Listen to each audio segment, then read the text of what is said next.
it okay to get lost in Las Vegas? Oh, I yeah. was thinking about this the other day. You know, my son, Jesse, was out in Las Vegas when we had that 70th birthday celebration, but actually was not in attendance at the big, gathering when Oh, everybody that's funny. got together for the birthday dinner. Why? Because he was playing poker at a nearby casino. And I was thinking, I really respect that. I do. Some people that might have caused some kind of very, just almost abrasive kind of rift in the family. But, with me, and everybody accepted it. Oh, yeah, he's in a poker tournament. No problem, man. Let's hope he wins, which is great. Wake up with Defo, joined by Lubie. Welcome to the Defo Show.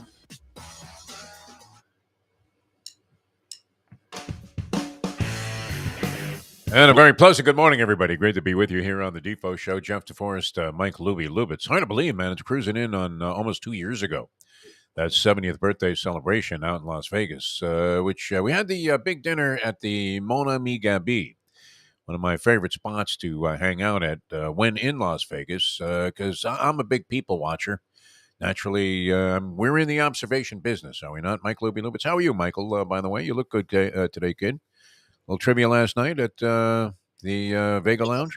Yes, sir. How'd that go? I went fine. Yeah? I'm getting nice crowds. It's season, as they say, and out east where you guys are. It's definitely in full swing. So we had a good time. How was your evening? Did you take in playing game action? You know what? I couldn't find them. I didn't realize they were on True TV. I checked all the usual suspects, in terms of channels that would carry a college basketball game. And I even went ahead and I went with the voice command and said college basketball. And I still couldn't find the damn thing. Unbelievable. I didn't even list it, which I finally looked today in the TV listings in the New York Post and said True TV, which I guess used to be Court TV. And I did watch a lot of Court TV when it first came on. I was kind of fascinated by the relatively pedantic nature of most trials. I mean, you could have a high-end, high-profile murder trial like the Ray Caruth trial, and they proceeded not at all like you had seen depicted on TV throughout your lifetime. Yep. It wasn't exactly Perry Mason, where, at the last second, as they're about to send a guy to the chair that was, cheating. I mean, there was an innocent husband of some wife that was he was being cheated on by. The guy in the back of the courtroom stands up at the last second and says, "I can't stand it. I can't let this guy go to the chair. I did it." So, here's Lieutenant Trask, right? And who was Hamilton Berger was the DA, remember? I mean, these guys nearly sent like 300 innocent men to the chair, and they still kept getting reelected and reappointed. How is that possible? I mean, no wonder nobody knows what they're doing out in Los Angeles. But, I mean, it was a very dramatic presentation, and the testimony was always very flamboyant. I mean, we saw some of that in the OJ trial.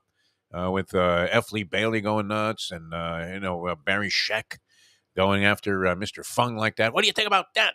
No, who was the guy that cross-examined Fung? Was that Bailey? It wasn't Barry Scheck, was it? Probably. F. Lee Bailey or the Robert. What the hell was the other guy's name? It wasn't Bob Kardashian, man. He didn't do anything, man. He just sat there and you wondered how he got that one little silver piece of his hair. He wasn't involved at all. And nobody knew who the Kardashians were at the time. I had no idea. Johnny Cochran, F. Lee Bailey, the DNA guy. Who was the other guy? What the hell? Oh, Dershowitz, maybe. Was he on there? I don't think Dershowitz did any, The other one that at the time he became more popular than anyone, and then I think he did some criminal stuff. I'll have to look it up. I'll look it up. Anyway, yeah. No, Scheck was great because he totally denounced everything that he was all about. Where he was trying to make the impression with the jury that the DNA evidence was completely inconclusive and unreliable. And meanwhile, he had, this brilliant career where he's done a lot of good. Robert Shapiro. Oh, Shapiro. Shapiro didn't do anything, though. Okay, I thought he was always okay. I thought he was like, they always focused on him a lot. So Shapiro was supposedly the lead attorney, but Cochran quickly took over. And Shapiro, I think was like a tax lawyer, was shuffled off into the background there, and really didn't have a whole hell of a lot to do with the thing. I'm going to say Bailey was the one that was going after Mr. Fung. That was great during that trial, but you didn't see much in the way of dramatics in the regular trials that were on Court TV. Even Ray Caruth, I guess it had that one spectacular moment where what was the guy's name? The guy that eventually iced the case for the prosecution. Van Roy something. And he points right at Ray Caruth. He says, "That's the bitch right there, your client." And it was an unfortunate, error made by the defense attorney, which, how basic is this, Louis? Even I know this. Never ask a question in court that you don't already know the answer to. Exactly. Exactly. That's a bitch right there, your client. I remember that. Van Roy something was the guy. He ended up doing a substantial amount of time anyway.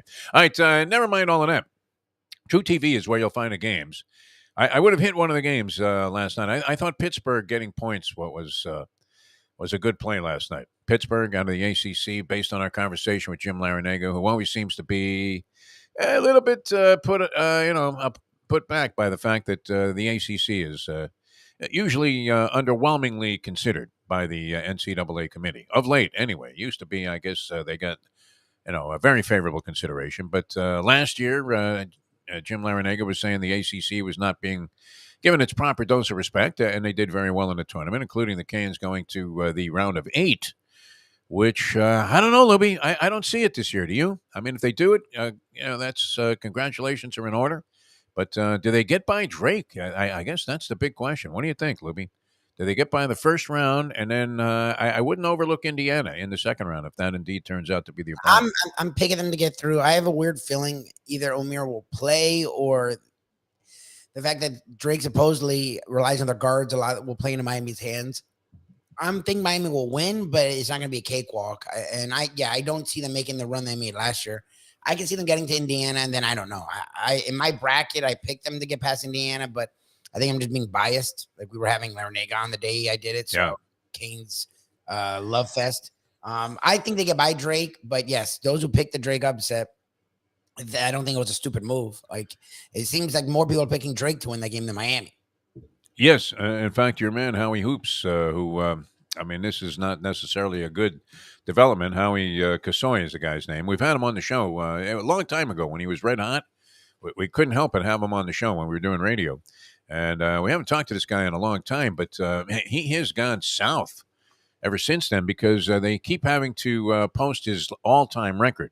Guess he's been doing this for about 12 years for the New York Post. This guy Howie Kasoy, and he started out on fire, Lubie. There was a year where Colin Coward was picking college football games and I guess pro football games where he just had a gargantuan upside year. And everybody thought, wow, this guy's a genius. And ever since then, it's been a disaster. Our good buddy, may he rest in peace, Hank Goldberg, had one of those years with ESPN. And, surprisingly, you would think in this negative world where everybody wants to be a detractor and put you down and find a way to, reduce you to mouse meat, that they would only remember your bad years. But it seemed like that one good year that Hank had him with a very heightened opinion and elevated opinion by the general public about his acumen to pick football games.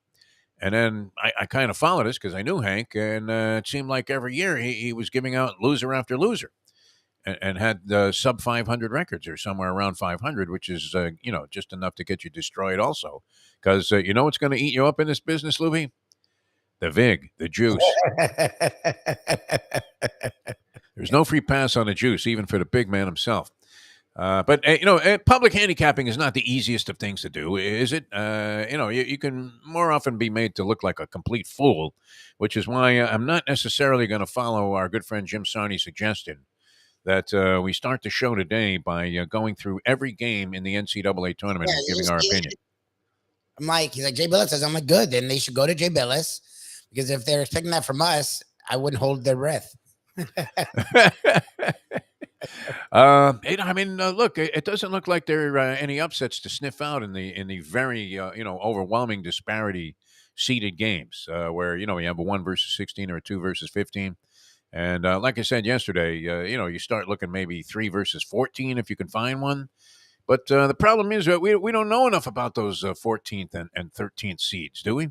12 seeds. Even Drake we know a little bit about because we had heard about their chances of being somewhat decent from Scott Spinelli, who had joined us on the show. We keep referencing that interview, but it really sticks out to me because the last thing I expected was to see Miami planted in there against Drake. I thought Miami might even get a higher seed than number 5, although that was a common speculation all the way through. And when they lost to Duke in the ACC tournament, having only accumulated one win over Wake Forest in that tournament, and blowing a 17-point lead to win by 2 in that one. You thought, all right, they're really not going to give the Canes that much consideration, but we'll be rooting for them, and we'll see what happens. Last night, Texas A&M Corpus Christi, also known as Texas A&M Community College, they advance into the big dance, actually into the main bracket there.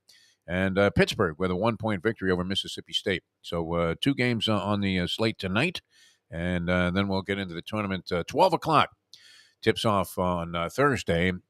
Typically almost a holiday-like feeling, right? Is it not like Passover and Easter all rolled into one for degenerate bettors? People that never wager on college basketball all of a sudden will be sending it in with both fists. And, we wish everybody the best of luck. I don't know that I've even come close to considering who might win the whole thing. Do you have a general impression of the winner of the tournament, Lubie? I mean, do you have a team that you think is primed to win this thing this year, even a couple? Because, obviously the number 1 seeds are going to come quickly into play. But is there any team that you sit as we speak right now, Mike Lubie Lubitz, and think, okay, they're going to walk away with the championship this year? My problem is it's so funny because the SEC does this thing where they like hunker down, and when things go bad, they somehow bring it together. Like you saw that with Auburn, with Cam Newton, and Alabama, the lane kick. Like it feels like when things are going weird for the SEC schools, they play better. And it seems like ever since the Brandon, like Alabama was already good. Don't get me wrong. They were a top 3 team all year. It seems like when the Brandon Miller stuff happened, they got better. It's fucking weird, but like it seemed like they're like, it's us against, same. The Georgia players to this day are saying, everyone counted us out. It's like, yeah, that roster full of 5 stars. No one like Alabama, they've been top 3 all year, and it feels like Nate Oates has somehow fooled them to believing that it's everyone else's fault, that they're in the middle of this shitstorm. Whatever it is, I have this weird feeling that, and they played insane. They're the number 1 overall seed, and that team rarely wins. But for like all this garbage around them has made them like go old school, and it's us against the world. I just have this weird feeling that they're going to win it all. I picked them, and I have this feeling that Alabama is just going to be like, all right, if we're going to get arrested, we might as well have one last great night. Like that's what it feels like. Hey, we should have an over-under, especially if Alabama makes it, all the way to the final game. But over-under, number of times or lack of number of times, I guess. Is it going to be 0 that any of these incidents are actually mentioned and defined regarding Brandon Miller and what actually took place there? 2 guys are still in jail there, accused of, I guess it's first-degree murder. They remain in jail without bond. The guy, Miles, and whoever the other accomplice was in this thing, they're both still in a slammer. Brandon Miller apparently has not been implicated, any further than the fact that it is known that it was his gun that what was the murder weapon, and that he somehow has been absolved of any kind of criminal activity or complicity in this case. Which if that's the way that it should be, then fine. I don't know. I would imagine authorities take a very, a lot of scrutiny in looking at whether or not to charge this guy with anything or implicate him or even say, hey, you should keep this kid on ice. But we know that didn't happen. So will CBS, in its due diligence, mention what happened, during, is it necessary to reference this every time Alabama steps on the court? What do you think? I would. I don't know if they're going to. Like, here's Brandon Miller. And the last time we saw him, he was delivering a gun to a guy who killed somebody. I don't know. I mean, did they just ignore it? I mean, can you really ignore a story of that level of, where somebody actually, a mother, ended up dead near the campus of Alabama? This Nate Oates is the best at playing the woman want woman routine, as he seems to be unaware that anything of a tragic nature happened. Well, I mean, it would be uncommon for college kids to be involved in something like this, you would have to say. It wasn't like these were bank robbers. These were college basketball players, for God's sake. Yes. So, to be involved in a murder seems like a bit of a stretch, even by today's standards of criminal activity among athletes. Will that be mentioned? I don't know. Is it important to mention it over and over again, or do we all know the story? What do you think, Libby? A woman is dead. People know the story, Yeah. and I get that we want to. I don't want to call it sports washing, but that sort of feels like what we want to do. Yeah. We want to focus on the games, and that's why March Madness is great, because even though college sports is really a business, we can be Tony Segreto. We all can be Tony Segreto. Tony's going to join us later on. I don't know how he feels about that. And I'm sure he'll focus on the games and the bright lights and the fun and the passion that's arisen. And look, the child in me wants to be naive. You hate to take a cynical view of everything. I mean, and taint the entire tournament, which obviously, I mean, look, right off the bat, this Drake team has a Cinderella story, one that's kind of a common thread that we've seen before in NCAA tournaments, where the coach's son is among the leading players and catalysts for whatever success they have. I mean, holy Pete Maravich and press. Yeah. And well, we've seen this, a few times where the coach's son has really lit it up or been an integral part of some kind of Cinderella run. And that would certainly be the case here. I mean, Drake would, if they made it outside of the, if they get to the Sweet 16, they're all of a sudden becoming like a St. Peter's, Loyola of Chicago type of story, no? Yes. Oh, Drake. Yeah. I mean, Drake. Look, there's lots of great stories. My problem is around Alabama, Brandon Miller shouldn't be playing to me. So whenever he does play, I would mention it because they haven't. Shouldn't there be a graphic supered up there? Man was involved as a possible accomplice in a murder.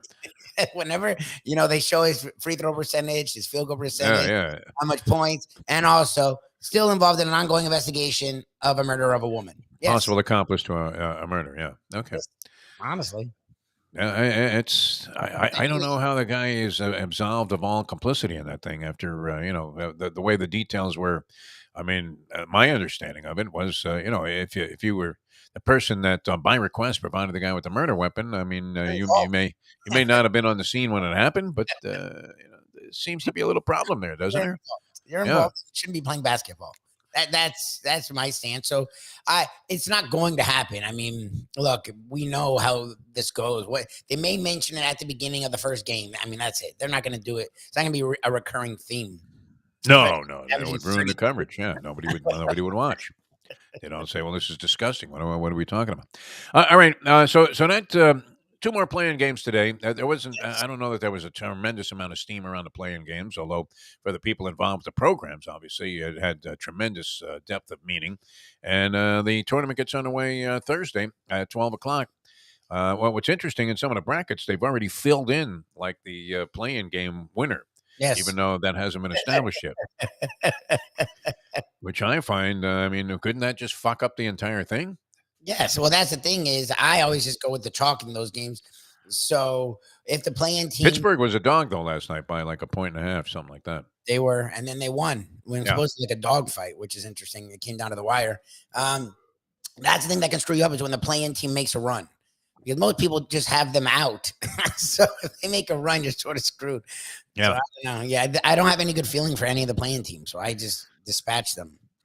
Two of them come in as number 11 seeds, so that's not insignificant. I mean, you would have to say if you're looking at 2s versus 15s and 5 versus 12s, then naturally the number 11 seed would have to be accorded at least a little bit of a shot. All right, so essentially what we're saying here, and it's taken us about 20 minutes to establish, we don't have a flying clue as to what's going to happen in this tournament. No idea whatsoever. So for us to go game by game, I think would be a foolish exercise in complete and total utter futility unless you wanted to keep track of all of our picks and go the other way and figure that of the 32 games that we're probably wrong about, the majority of them, maybe 20? 20? Yeah.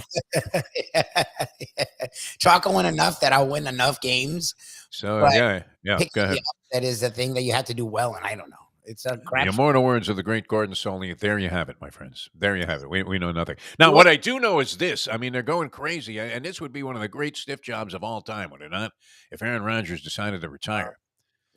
Or decided that he was going to play, but he was never going to play for the New York Jets after they went out. Now, free agency had a ton of activity yesterday, Lubie. Yes. Like a ton of activity. The NFL, I mean, never to take a back seat to anybody, in spite of all of this euphoria and the excitement and the buzz about March Madness. And I do believe, I mean, the college basketball tournament, whether you watch the college game all year long or not, still is very fulfilling. It's kind of the essence of what sports is, Yes. where the story is bigger sometimes than the actual results of games themselves. Correct. Yes. I mean, and the story has various levels of extrapolation, including, when you see a kid like Steph Curry for Davidson, a skinny little kid, and then the speculation comes, hey, could he be a pro? And if somebody takes a shot on him. What was he drafted? Number 7 or 8 overall? 7. I think 7. Right. Which you could have made a very significant case that the first 6 guys really blew it by not taking Steph Curry. Yes. But that was a story that emerged during the tournament. I don't know that Steph Curry, I mean, he was a known player. It wasn't like he was a complete unknown. A complete unknown. It wasn't like he came out of a Doors song. But, I mean, had you really seen enough of him to say, wow, that guy's really going to be a dynamic presence in the NBA? And there was still doubt about that, much like there is with Tua Tagovailoa as a possible, franchise-type quarterback. 2 more years, Lubie. We got him for 2 more years, but they're already investing money in big-time backups. Yes. But a lot of activity, NFL free agency yesterday, and yet the one bombshell that everybody's waiting for is whether or not, and my friend Sean Mack came over last night, and he was like, they did it, they signed him.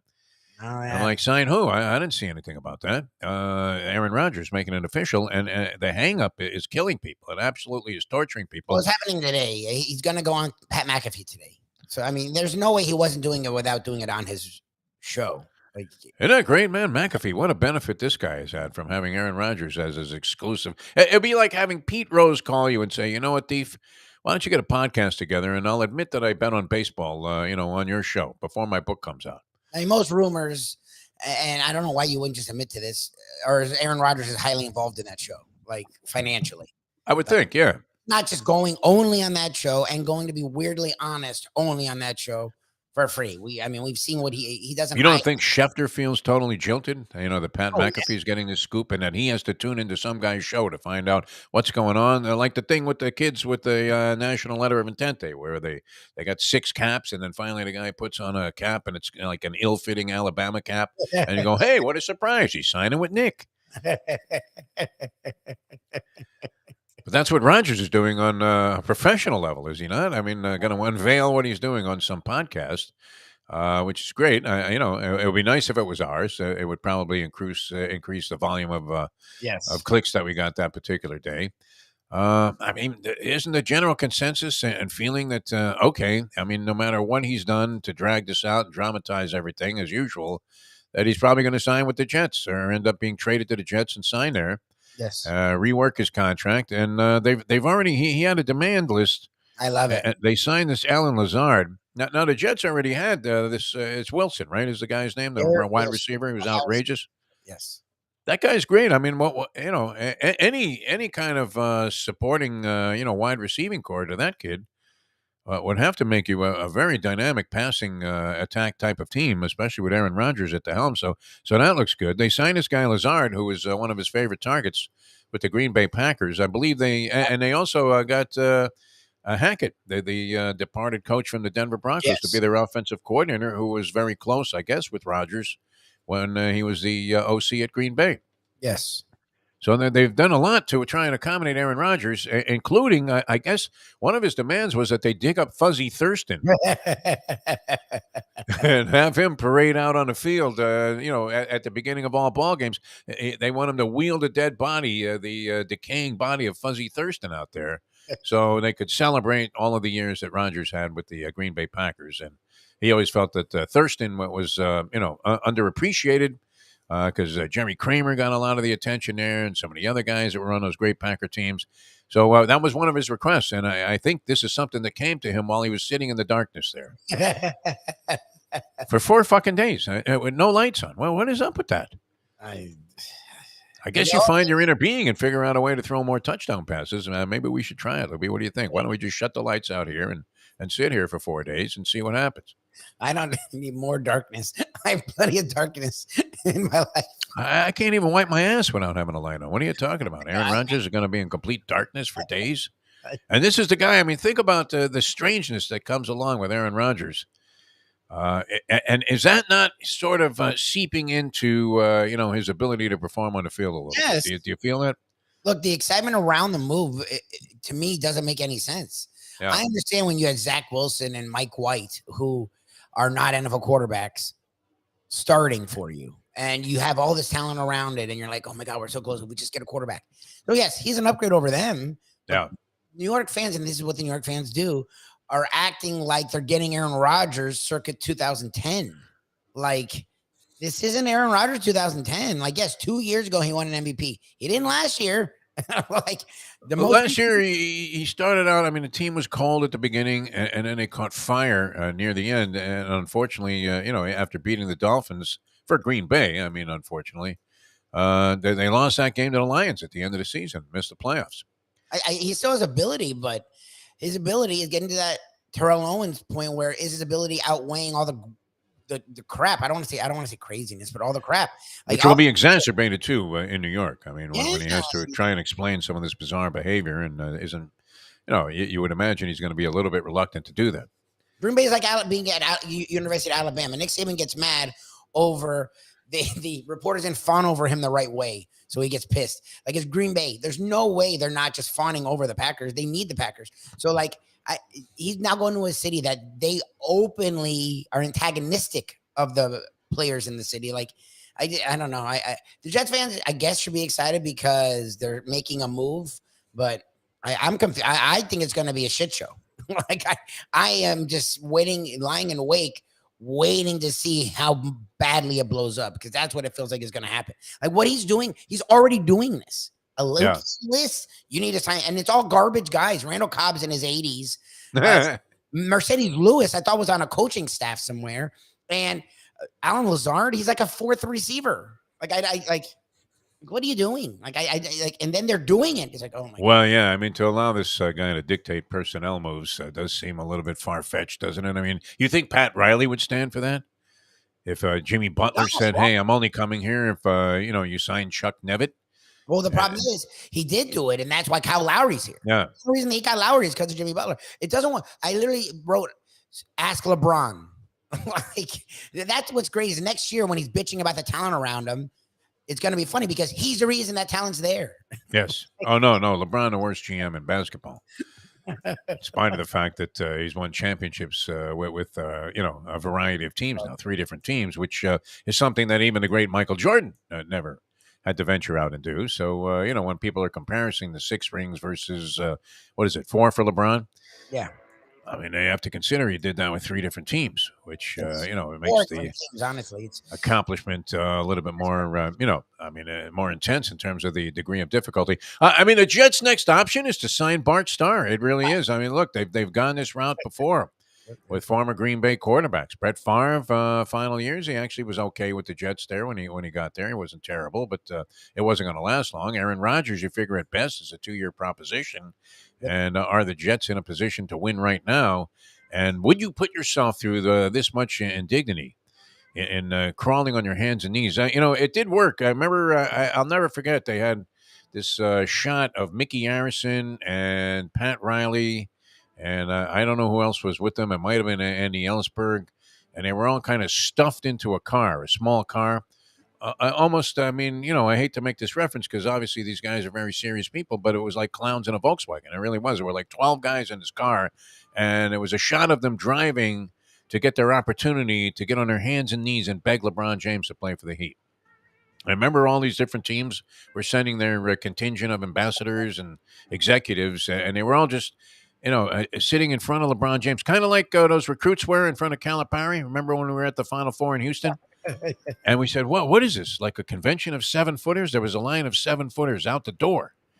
And we're thinking, well, where does this line, where does this line lead to?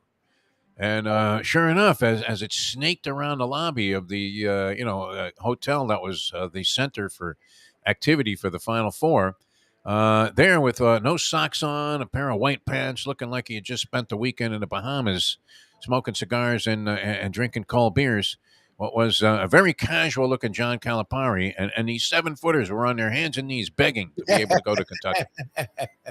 And no wonder this guy wins a lot. Look at the way that he operates. It's fantastic. So a big mess in New York. And I don't know, does that come down today, that decision? I think he does the Pat McAfee show and he announces it and well, yay! I'm just curious to see what it is. Like I really am to see what is it Brett Favre because Brett Favre was good for half a year. He was great. Yeah. Then he looked old, and then the Jets sucked. Like I sort of feel like this is following that same pattern. This is probably backwards for the viewers out there, but Yes. Bait of the World is the headline. Bait of the World. Bait of the world. You know how you've probably been, in situations where you've been fishing and there's some giant fish in the area there, and you throw out like your best piece of bait and no bites, nothing. And then some guy comes along with like a lure that is so obvious that it's a fake piece of fish, and then the blue marlin, snatches onto that. I don't know what other options are out there. I mean, do you hear anybody else that's cowering, in pursuit of, Aaron Rodgers at this point, willing to not only, pay Rodgers whatever it is they're going to have to pay him, which guy was scheduled to make $60 million, so they reworked the deal down to 50. He's going to want money. Yeah, he's not accepting less. There's nothing out there that's why it's happening. Both parties are screwed. I don't know if they're screwed. Both parties are going to dance with each other. Like the Jets have no one. I mean, Jimmy G's gone. Even Mike White, who they supposedly liked, is gone. There's no one left for them. Yeah. Lamar Jackson's going to end up with the Ravens. They're just doing some weird tete-a-tete, but he's going to end up with the Ravens. Like there's no one out there. So the Jets need Rodgers. And for Rodgers, no one wants him.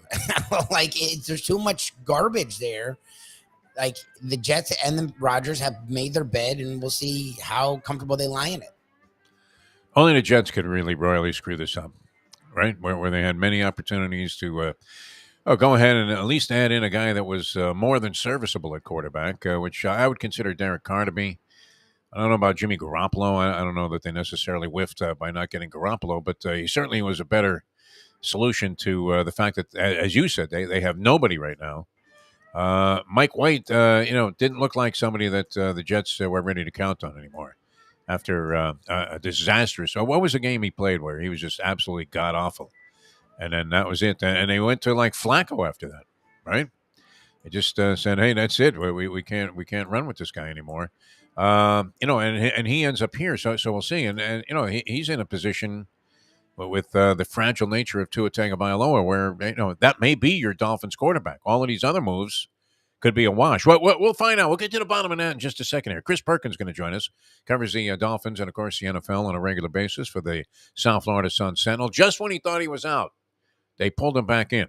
And then 8 o'clock hour, we'll have Tony Segreto, and we'll also have Ed Garcia with us. And we have to thank Ed for just an amazing time at Texas Roadhouse Restaurant in Miramar on Monday night. That was an eye-opening experience for me, Lubie. I hadn't been to a Texas Roadhouse in a while, and I always thought about, wow, can they possibly compete really in terms of quality while charging less than half of what other places do for their steaks?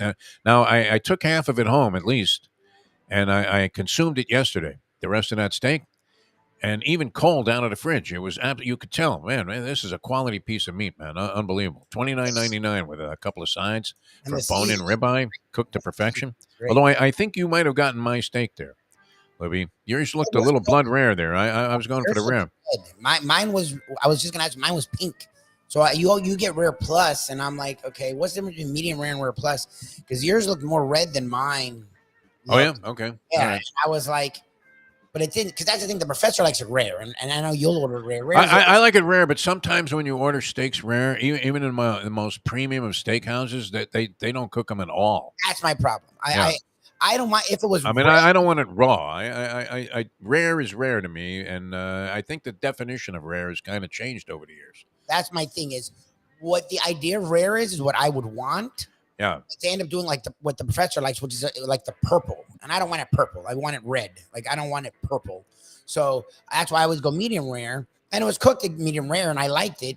Yeah. Yours looked even more red. And I'm like, thanks. Was that a thing I should get? Do I get rare plus? I'm like. The rare plus, is a weird designation also. Because, I don't know. If you're the chef back there, I'm sure they have this, figured out on a timing basis, where, okay, rare, you leave it on the grill for 8 minutes or whatever, but flip it after 4. But, yeah, I mean, I would always rather have them bring me out a steak that was undercooked than overcooked. That's true. Even if it's undercooked to the point where it's not exactly what I wanted, I would rather, stagger my way through that and not complain about it than have them bring me something that's like a shoe. And Yeah.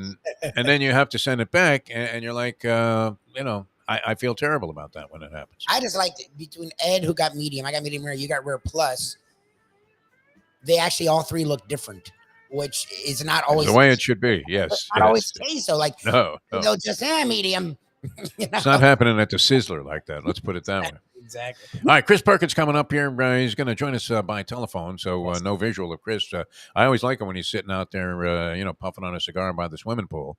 And, it's always good to see him, too, because he's got one of the great smiles in the broadcasting and newspaper business. Always makes you feel good. So he's going to join us here. We'll try and straighten out some of this NFL stuff that's taking place, including some. What's that? Tesla teased it Monday. Mostert back, yeah. Mostert back. What was it? Jeff Wilson is the guy's name. Yes. The other guy they got from San Francisco last year. Yes. They also signed him. Tesla had a big day yesterday. Mostert signed, and that guy Joseph, his kicker from Minnesota, also re-upped the deal with the Minnesota Vikings. Oh, good. The South Florida product. I'm trying to figure out 3% of what. I mean, what do you figure Mostert got? Like $6 million a year? I don't like figuring that out because it makes me, and I love Tesla, so I'm happy he's doing so well, but it makes me sort of sick to think. That he made more money in one signing than you made in the last 2 years. I mean, that's kind of rough. But no, you know what? He deserves every penny of it. He really does. Get into a business that's lucrative, right? Where there is money. I thought this was that business. Well, one time it was. I can assure you, we were all living a very good lifestyle, well above what the level of ability and effort probably would have been considered. All right, we're coming back with Chris Perkins in a moment. Now that couldn't figure out the word there, so we just left it at that. It's 7:37. Folks, Tony Segreto here. Let me ask you a question. What do you look for when you go out to eat? Good food, obviously, friendly atmosphere, not too loud, but good energy, reasonable prices, and a place where you feel comfortable. All those ingredients, no pun meant there, are hard to find unless you're talking about the Texas Roadhouse. You see, they encompass all of those attributes. Really, really good food, amazing atmosphere, good for a family, good for a date, or just a night out for yourself, and prices that will make you extremely happy. Their ribs unmatched. Steaks hand cut every day. Everything, and I mean everything, is made on site, including their incredible bread. It's the one day, folks, that you can forget about low-carb diets. Trust me when I tell you, Texas Roadhouse, your restaurant, your destination when you say, where should we go and eat tonight? From the newly renovated sports bar to the beautiful bayside views captured at the Tiki Bar, Jimmy Johnson's Big Chill has it all. Located at mile marker 104, the Big Chill also offers waterfront dining while experiencing breathtaking sunset views of the Florida Keys. It's simply the hottest spot in the Keys to cool off. That's Jimmy Johnson's Big Chill at mile marker 104 in Key Largo. For more information, call today at 305-453-9066. This is another guy that I think is doing exactly what he set out to do. I bet if you go back to his elementary school yearbook, if they had one, not only was the editor and publisher, but he probably made the statement, you know what I'd like to do? I'd like to be the #1 featured guy on the Miami Dolphins beat after a sensational career with a very diverse background in various sports coverage aspects, but with the Sun-Sentinel and many other newspapers. The great Chris Perkins joins us here on the show. Chris, how are you, my friend? Defo, at my age, I think my yearbook was done with a piece of granite and a chisel, right? That's how far back my yearbook goes. Enjoy your trip to work with lots of laughs thanks to Defo and Lubie. Now on the Defo Show.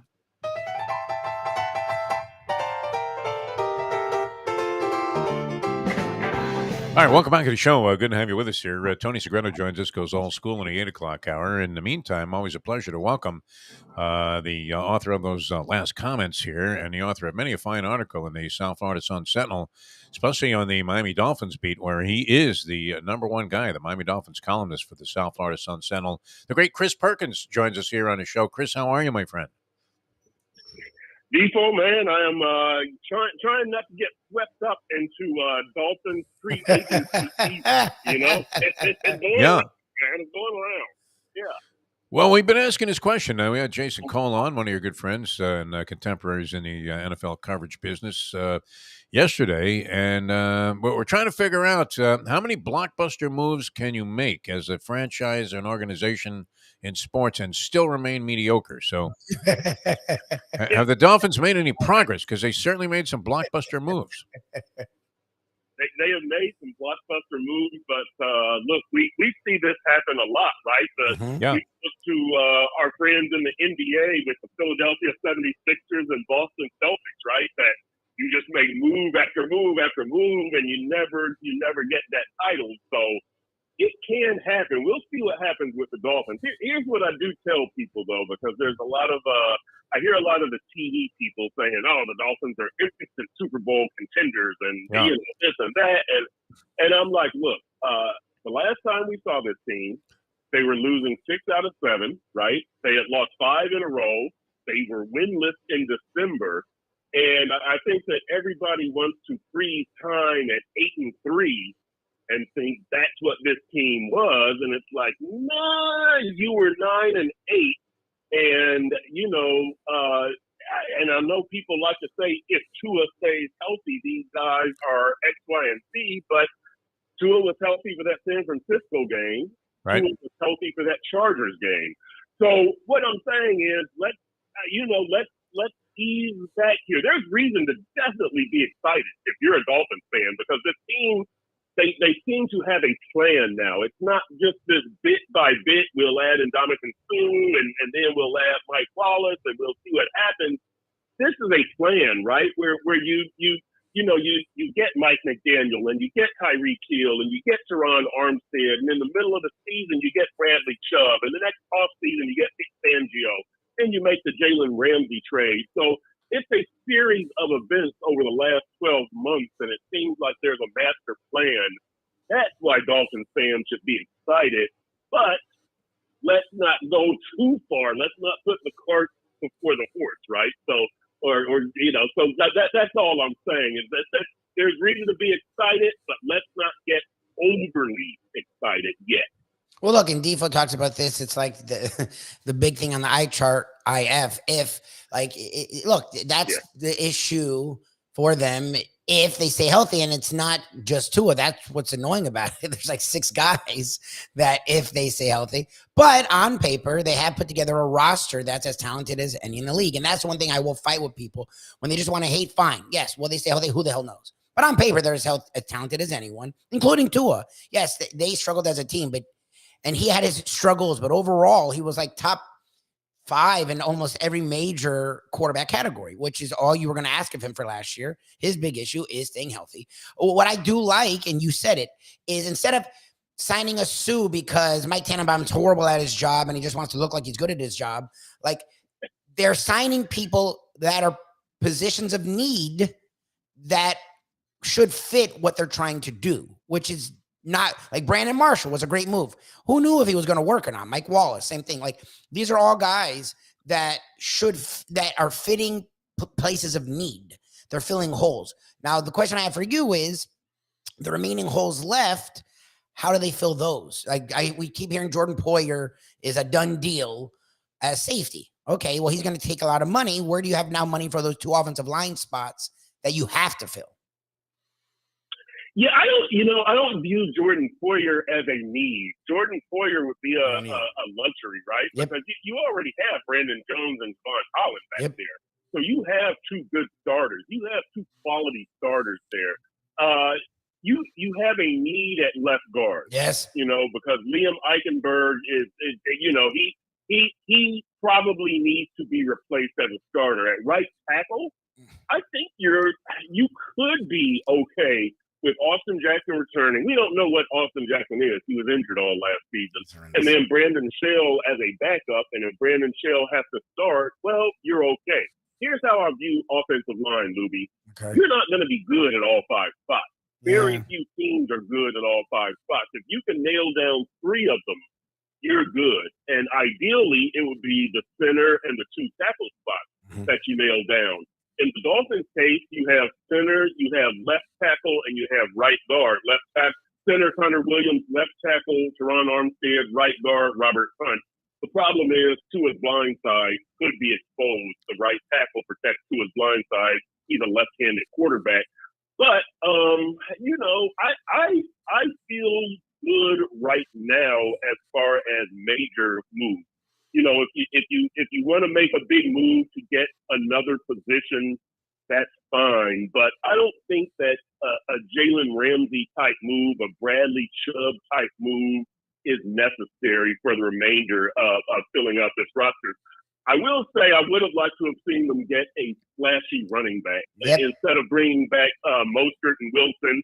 Get Derrick Henry, get Dalvin Cook, get Austin Eckler, get Miles Sanders. Like, there's a bunch of guys out there. And what I wrote today was that, bringing back Jeff Wilson and Raheem Mostert is as much a show of faith in Mike McDaniel as it is in those running backs, from the standpoint that, these guys, the Dolphins were second to last in rushing attempts last season. They were 25th in yards per game at 99.2, and they were tied for 19th in rushing in yards per carry at 4.3.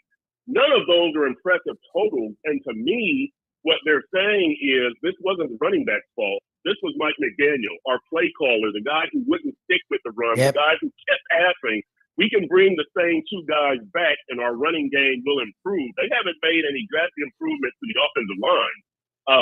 This is a Mike McDaniel thing that Mike McDaniel has admitted he needs to be better with game management and play calling and all that stuff. And that's one of the reasons that they got rid of the old offensive line coach, brought in Butch Berry, because the offensive coordinator, Frank Smith, was spending so much time on offensive line, he couldn't do all of his offensive coordinator duties. So this should take some of the offensive coordinator stuff off Mike McDaniel's plate. He should become a better play caller, and the run game should improve. I know that's a long explanation. That's some list there, Chris. Yeah. I went down a long road. Man, it's a lot of shit has to happen and go right. Well, I mean, it's somewhat Shakespearean, and at the same time, it reminds me of many of my failed relationships where there's always one tragic flaw, and no matter what you do around it, it seems to boil down to the fact that you haven't been able to correctly address that one flaw, which in the Dolphins' case over the last, since Kuchenberg's retirement, has been the O-line. Yep. And, while they've made some moves that are impressive, look, Jalen Ramsey, I think, is a hell of a player. I don't know, that's any unique observation, and should, enhance their defense. And they got Fangio, and he's supposed to be this superstar defensive coordinator. So that's great. But you know what? If you have three holes on your offensive line, it's Swiss cheese city once again. So, it should come back to haunt you, you would think, especially since their biggest concern is the fragile nature of one Tua Tagovailoa. Chris Perkins, our guest here on the show. So hopefully they'll be able to make some progress. I mean, have they really gained an advantage that much so over other teams in their own division even? The Buffalo Bills, they competed well against them head-to-head last year, but seemed to be a better team. Consensus probably tell you that. And what happens with I'm sure you're following this New York Jets saga with tremendous interest. I mean, are they really going to sign Bart Starr if Rodgers decides not to play? What's the next move for the Jets at that point? I'm not overly concerned about the Jets. I think in the Dolphins situation, they need to worry about themselves. Okay. Because if you start worrying about other teams, what if Aaron Rodgers joins the Jets? And then, you're going to look and you're going to say, wow, now we've got to beat the Jets, and we got to beat Buffalo, and we got to beat Cincinnati, and we got to beat Kansas City. If I'm the Dolphins, I'm not worried about all that. I'm building my team the best way that I can to be the best that we can. I think it was a big flaw before when they would say, under like Joe Philbin and Dennis Hickey and Jeff Ireland, the GM, we're building a team to beat the Patriots. And it's like, you should just build a good team. And I understand that, like, if you're better than the Patriots back in the day, with Tom Brady, you were probably the best team in the NFL, but build a good team for yourself, right? Kansas City didn't build a team to beat Tom Brady.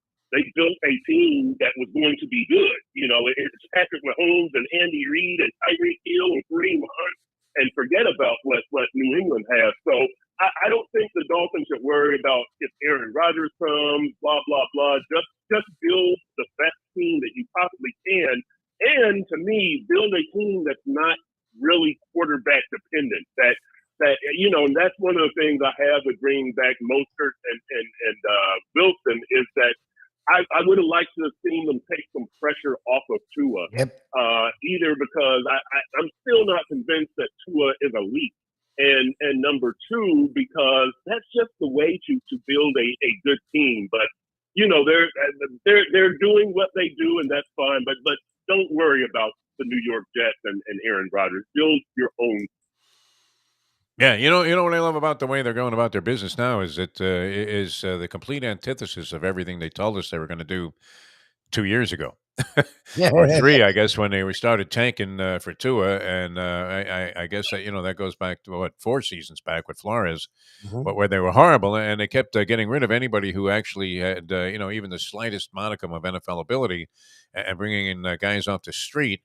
And this was all to accumulate a bunch of draft capital, which they were going to use, with great expertise to build this young foundation that was going to come together, and they were going to have control of them for 4 or 5 years, and it was all going to gel together, and you were going to be a perennial Super Bowl contender, and they completely bagged that, and now have no draft capital, and went in the complete opposite direction, where they've gone a bunch into free agency and trades for high profile guys, and high salaried players, and pretty much, I mean, are they not in kind of an all in basis right now? I mean, they have to really be praying on their hands and knees that Tua does something in the next couple of years. Oh, 100%, they're all in. I like their approach. I'll tell you that because I'm not a big fan of this draft and develop thing. That's kind of what the Philadelphia 76ers thought they were going to do. And then you get a few injuries and a couple of guys don't turn out, and it turns into this big, long 7-year project with 3 GMs and 8 head coaches, and fans are frustrated. Win now. And if it doesn't work, well, it doesn't work. Look at what the Los Angeles Rams did. They moved heaven and earth. They got all these guys. They had drafted Aaron Donald, and you get Jalen Ramsey, and you get Matthew Stafford as the crowning piece, and you win your Super Bowl. Yeah, they were trash last year, and yeah, they're breaking it all up this year. Leonard Floyd is gone, and Jalen Ramsey is gone, and et cetera, et cetera, et cetera. But you got your title, and that's what it's all about, right? I mean, that's what it's all about. So that.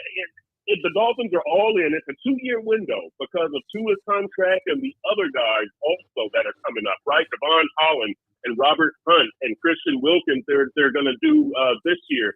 But Brandon Jones and Jalen Phillips and Jalen Watt, look at all these young guys whose contracts are going to come up. They're going to get too expensive. And as you have success, players get taken away, coaches get taken away, right? That's what's happening in Philadelphia. That's what's happening in other places where you start winning. Right. And so Buffalo, Tremaine Edmonds, Cincinnati, Jesse Bates. So you got to put your foot to the floor and win. To me, a 3-year window is pretty optimistic. I think you got like a 2-year window to actually get it done. I would say 1 year to construct it and 2 years to actually win. And to me, that's the kind of schedule the Dolphins run, and I love it. I absolutely love it. Yeah, I mean, it's pretty naive to think that you're going to have a horrible team, a lot of draft picks, and they're all going to be on the money, and then you're going to keep that nucleus together for several years, and they're going to continue to gel under one coach and GM, which usually that is formula interruptus right away, and you end up perpetuating this whole thing that you're in this rebuilding process. So I don't mind that they're all in. I don't know that they have the goods, Chris, but you would have to say at least there is some reason to get excited, as Jimi Hendrix would say, or the opposite of that. You have some reason to be optimistic that at least they can get back to where they were when they were lighting it up and and one of the more exciting teams in football at the beginning of the season or through the midway point of the season last year. Free agency, plethora of activity there. I mean, just a ton of action. A lot of people I see, that have the opinion that the Bears are doing some wonderful, moves, trading down out of that number one pick because they feels as their quarterback, and they would have reason to believe that, and making a lot of moves around that. Who so far impressed you with the maneuvering they've done during the offseason with free agency? Yeah, I think the Bears are one of the teams that get your attention really quick. They spent a lot of money, and we'll see what they're able to do. They lost David Montgomery, the running back, but which is a big piece. But they've added some nice pieces. They're still quite a ways away. But anybody can make a big leap in a year. I'm not saying that the Bears are going to be Super Bowl contenders, but sure. Team that could make the playoffs, perhaps. So, the rest of it, Defo, I try not to get overly concerned about either free agency or the draft. I don't really get excited until I see some results. Now, I love the off-season action and the talk and all that kind of stuff, but it's so hard to know until you actually see the results of games. So, I like what the Bears have done. I like what the Dolphins have done. Really, I mean, let's not ignore the home team as another team that has done some significant things, and that's mostly with the Jalen Ramsey. And I'll add Big Fangio in. He's not a free agent, but it's an off-season acquisition. But really, I've just got to see what these teams do, because at this point, I'm not sure that anybody has made significant progress on last year's Final Four, right? And if I'm not mistaken, that would be Kansas City, Cincinnati, San Francisco, Philadelphia. I'm not sure that Buffalo hasn't made a significant move or anybody like that. And I'm not saying that those are going to be the Final Four again, but I'm just saying I don't know that there's been significant moves to the point where anybody's going to challenge. Anybody now is going to challenge for the title, and maybe the Dolphins might be a team that people would think would be closest to that from the offseason. But I try to have patience through these offseason acquisitions and fill in the big picture when I can, as opposed to a bunch of day by day moves and how it's going to turn out league wide. Yeah, I mean, it's weird. I mean, as much optimism as there were and excitement at one point about last year's team, they ended up with the same mediocre 9-8 record as the previous year's team, right, which wasn't supposed to be all that good. So, I mean, a long way to go before they actually make tangible evidence that, these moves turned out to be good. Although on paper and in theory, it seems like they're at least trying. And as we say, the question remains unanswered. How many blockbuster moves can you make and still remain mediocre? And we'll see if they can get off of that this year. Chris, I know you got to run. We appreciate you taking time to be with us. And should be, a lot of business to discuss there in the South Florida Sun-Sentinel with your column as the columnist for the Dolphins. Thanks for being with us. Yep. All right. We'll do it again, I'm sure, before free agency is over. I think there will be another significant move. I don't know if it's a blockbuster, but another significant move. Just pull your done. Pull your done. Yep. There you go. Guy's got to run. You're making him hang in there. He's actually joining Joe Rose. I didn't want to tell you that beforehand because I know you'd give him. No, I don't mind that. Yeah. No, it's fine. We got him first. Yeah. Joe can have him after us. I thought he was great today. He really was. I mean, very informative and with a legitimately solid opinion that you can respect. No, Chris Perkins. Yes. The way that he had that in perspective. Speaking of solid opinions and guys that you have to have ultimate respect for, did you see the reverence with which the reaction to this man walking into that Texas Roadhouse restaurant in Miramar received? Wow, man. I walk in there, they're like, hey, what do you want? No, they were very cordial, of course. Tony walks in there, and like trumpets are blaring. They start line dancing. It was amazing. The great one himself. We're going to go old school here in just a few minutes with Tony Segreto, but we want to bring him on right now because you look great, Tony. Feel great. How'd you Feel get the great. Good matching morning. jacket and white Yankee hat? That's I don't fantastic. know. I just sort of serendipity. I think I looked in the closet and went, "Oh, there's a white Looks good. sweatshirt." Yeah, Yeah. thank you. How you doing today? I'm good. I'm feeling pretty good. I mean, it's always interesting. I like this time of the year. I know you're excited. You're a big college basketball fan, and Mm-hmm. I always dig this. I mean, you always ask me, well, what do you like about sports? You're always complaining about everything, or so it seems. But directly the opposite. My favorite thing about sports is the great sports story. Because Yeah, I grew up reading like really good sports writers, a lot like you did. I mean, Sports Illustrated was magnificent in its storytelling, and the pictorials with that was it Walter Hughes, yeah. IOUSS or something like that. And he was brilliant. He would bring, and they covered everything. So I really liked it, and there were, my favorite things that I've ever gotten a chance to be around.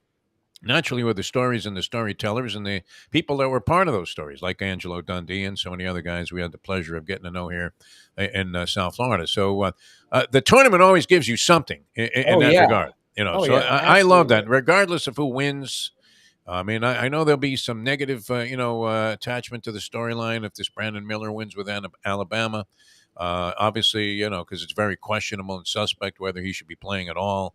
If he is completely innocent, then far be it from us to judge the situation. But nonetheless, I mean, there's a lot of stuff, including this Drake game with the coach's son.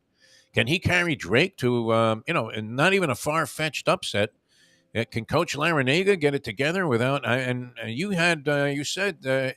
Information that maybe this Omer guy was going to play. I don't know. I'm not sure about that, Tony. What do you think? I'm. I was a lot more confident the other day than I am today. I'm not sure either. But what's interesting to me, first of all, you're so right. The stories. We were so blessed to have great writers, and this is no disrespect to any of the writers you have on, or I mean, Dave Hyde stands out in a class of his own.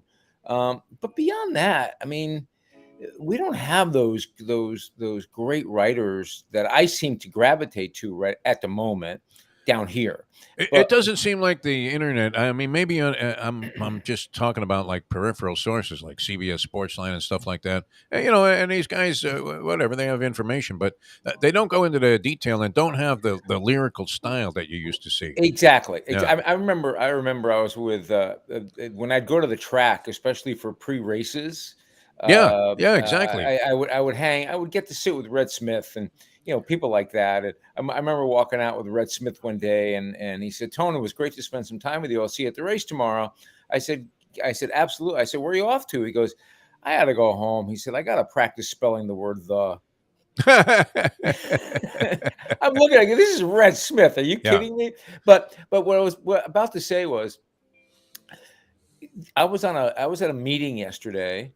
And one of the gentlemen at the meeting goes, "Are you ready for Miami Drake?" And it was, one of those questions that you always get. I go, "Yeah." He goes, "What's going to happen, right? If Miami can pull this off, and then Sunday they play Indiana." His wife goes. This guy was coming to me. His wife goes to Indiana, and they're already thinking about the Miami Indiana matchup and what the bet's going to be against the Miami person. And you don't get that in a lot of the other college sports. There's something about this magical moment of March, and you can be cynical about it. And yes, we have some of the outlying stories tend to be a little bit caustic, and rightfully so in their own right. But there's still this magical lyric that goes along with March Madness that nothing else seems to have. And everybody, even those not in the know, are involved in some form or fashion. I dig that about it. I do too. Yeah. That's what I think is so. That's what I think is so great. All of a sudden, everybody's an expert. Like the woman at the front desk of the radio stations, conglomerate there who never spoke to you ever before and says, "Hey, you think Fairleigh Dickinson can upset so and so?" Exactly. Like, well, exactly. What do you know about this game? I know nothing about it. What are you talking about there? Yeah, I mean, you go to Publix, you're checking out, and they're going, "Who who do you have in your bracket today? You know, it's very cool. It's a lot. Well, when I go to Publix, it's more like I'm the one that is engaging the cashier and saying, "I thought these were 2 for 1. It's a BOGO. I don't see the discount. Where is this? It's a BOGO. It's a BOGO. Well, no, you're getting crushed at the cash register now at any supermarket. I know. Well, There's you're not no getting doubt. crushed at Texas Roadhouse, as we found out. Oh on man, Monday yeah, night. we'll get into that. And we got some pictures we can put up there from Monday night. You know what? I Did a have to poster say, Let's Eat South Florida, so hopefully they approve it. And that's you what the I- epitome of health, though, Tony Segreto, with the salmon on top of a salad. That was unbelievable.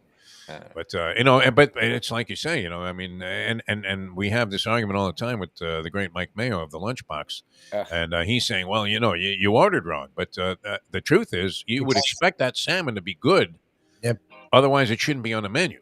And Right. and it was, the fact that it was as good as anything that you could have had somewhere else, God. that specialized in seafood, that really perfect. speaks volumes about Absolutely. how they do their business there. It's so funny. I talked to, and Ed will be on with us in a little bit. I talked to Ed yesterday about something, and he goes, everybody went home with a takeout with food, but you didn't. I said, I was the only one. You that finished cleaned- everything, man. I said, I cleaned my plate. That's You why. took that last roll that was in the basket. It was like half a roll, and then even got the sauce up.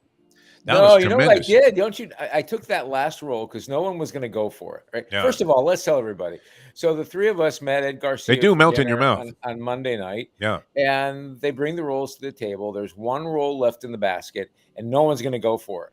So I said, screw it. So I grabbed the roll and I cut it into 4 pieces. Yes.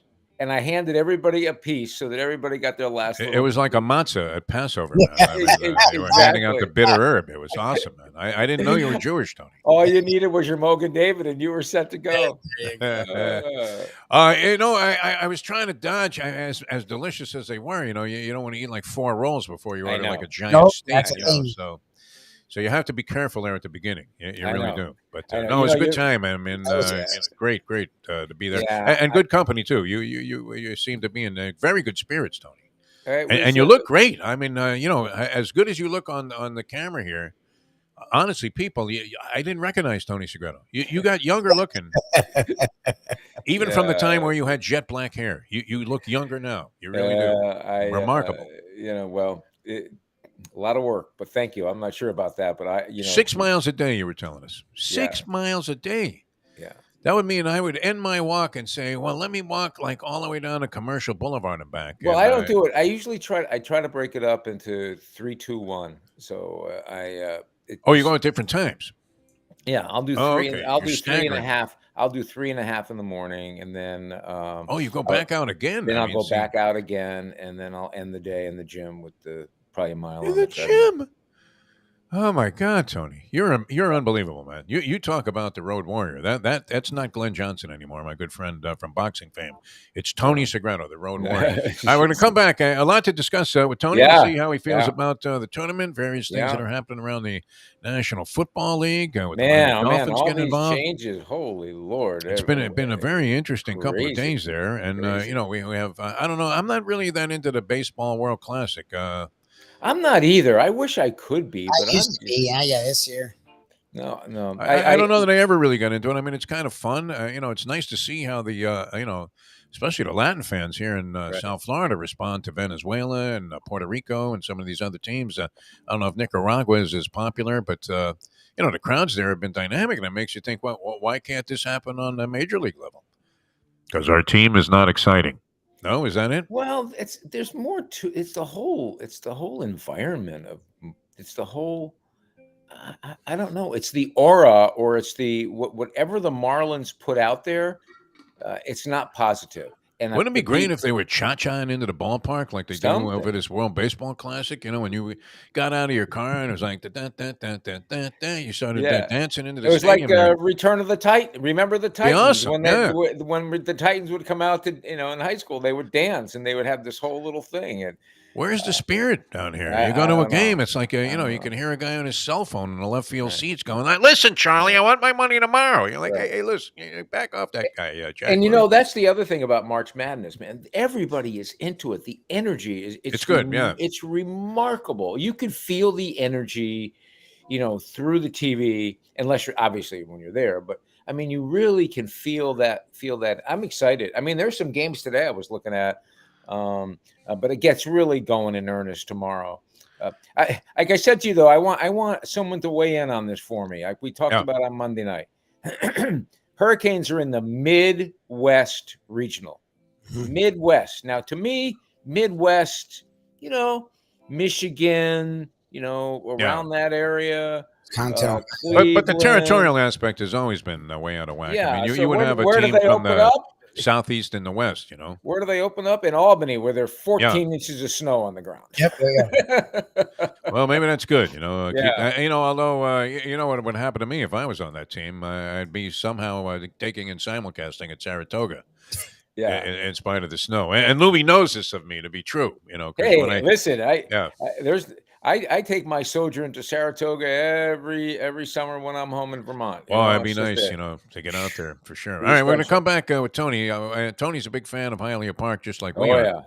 So, Hialeah Park, a great place to go. They have all kinds of things going on. I mean, spring has sprung. What was very impressive, Tony, we went to the fights a couple of weeks ago on a Friday night. Well-organized, beautiful sporting event they put on. Frank does a great job. And, I go around the back there, and they have like this DJ just absolutely killing it on the patio bar that they put in there a couple of years ago. And everybody's dancing, and it was a whole separate event. It was absolutely fantastic. Then you go in a casino, people are winning. Poker room is full. All kinds of guys, wearing disguises, holding pocket aces and then trying to bluff your, out of all of your money. And then, you have the champion simulcasting room where I was, and that was very exciting too. So something for everybody. Beautiful grounds there at Hialeah Park. It's a great place to go. Check out the rewards program, get a player's card, and all kinds of entitlements, amenities go along with that, including a generous allotment of free play and other exciting things like discounts on food and food and drink around the racetrack there and around the casino is just absolutely fantastic. You're going to love it. Everything that happens at beautiful Hialeah Park. All right, coming back, Ed's going to join us, so we'll get the full tale of that dinner and see what he thought. I mean, can you imagine? Here's Ed Garcia saying to himself, I'm sponsoring these guys? You got to be kidding. What do they know? Nothing. So we'll come back and we'll get into, we'll pick Tony's brain about a lot of things and go a little old school with Tony Segreto in a moment. Now that. The time. We were going to feign reaching for the check too, Tony, but we never even got a chance to do that with Ed. It's 8:12.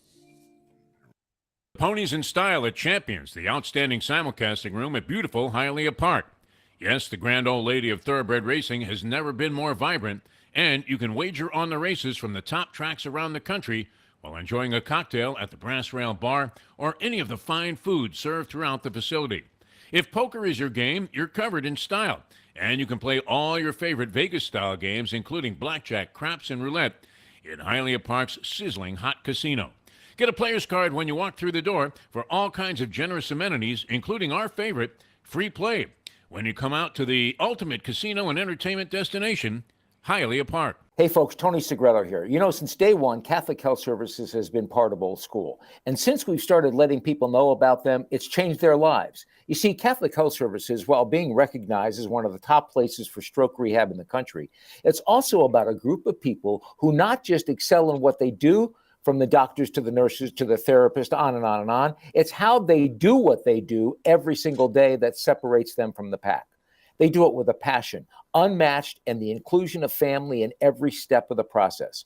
Trust me when I tell you this. If you want the best, unmatched rehab with a special group of skilled, caring people, there is truly only one place, and that one place is Catholic Health Services. These days, we're all looking for comfort anywhere we can find it. Thank goodness for Landlubbers Raw Bar and Grill in the Plantation location, because they are making sure you are as comfortable as possible. First of all, they're not only open for delivery and pickup. All you have to do is go to landlubbersbarandgrill.com for both pickup and free delivery. Their hours have changed a little bit. Monday through Thursday from 3:30 to 10, and Friday, Saturday, and Sunday from 11:30 to 10. You're going to have the best wings in the world.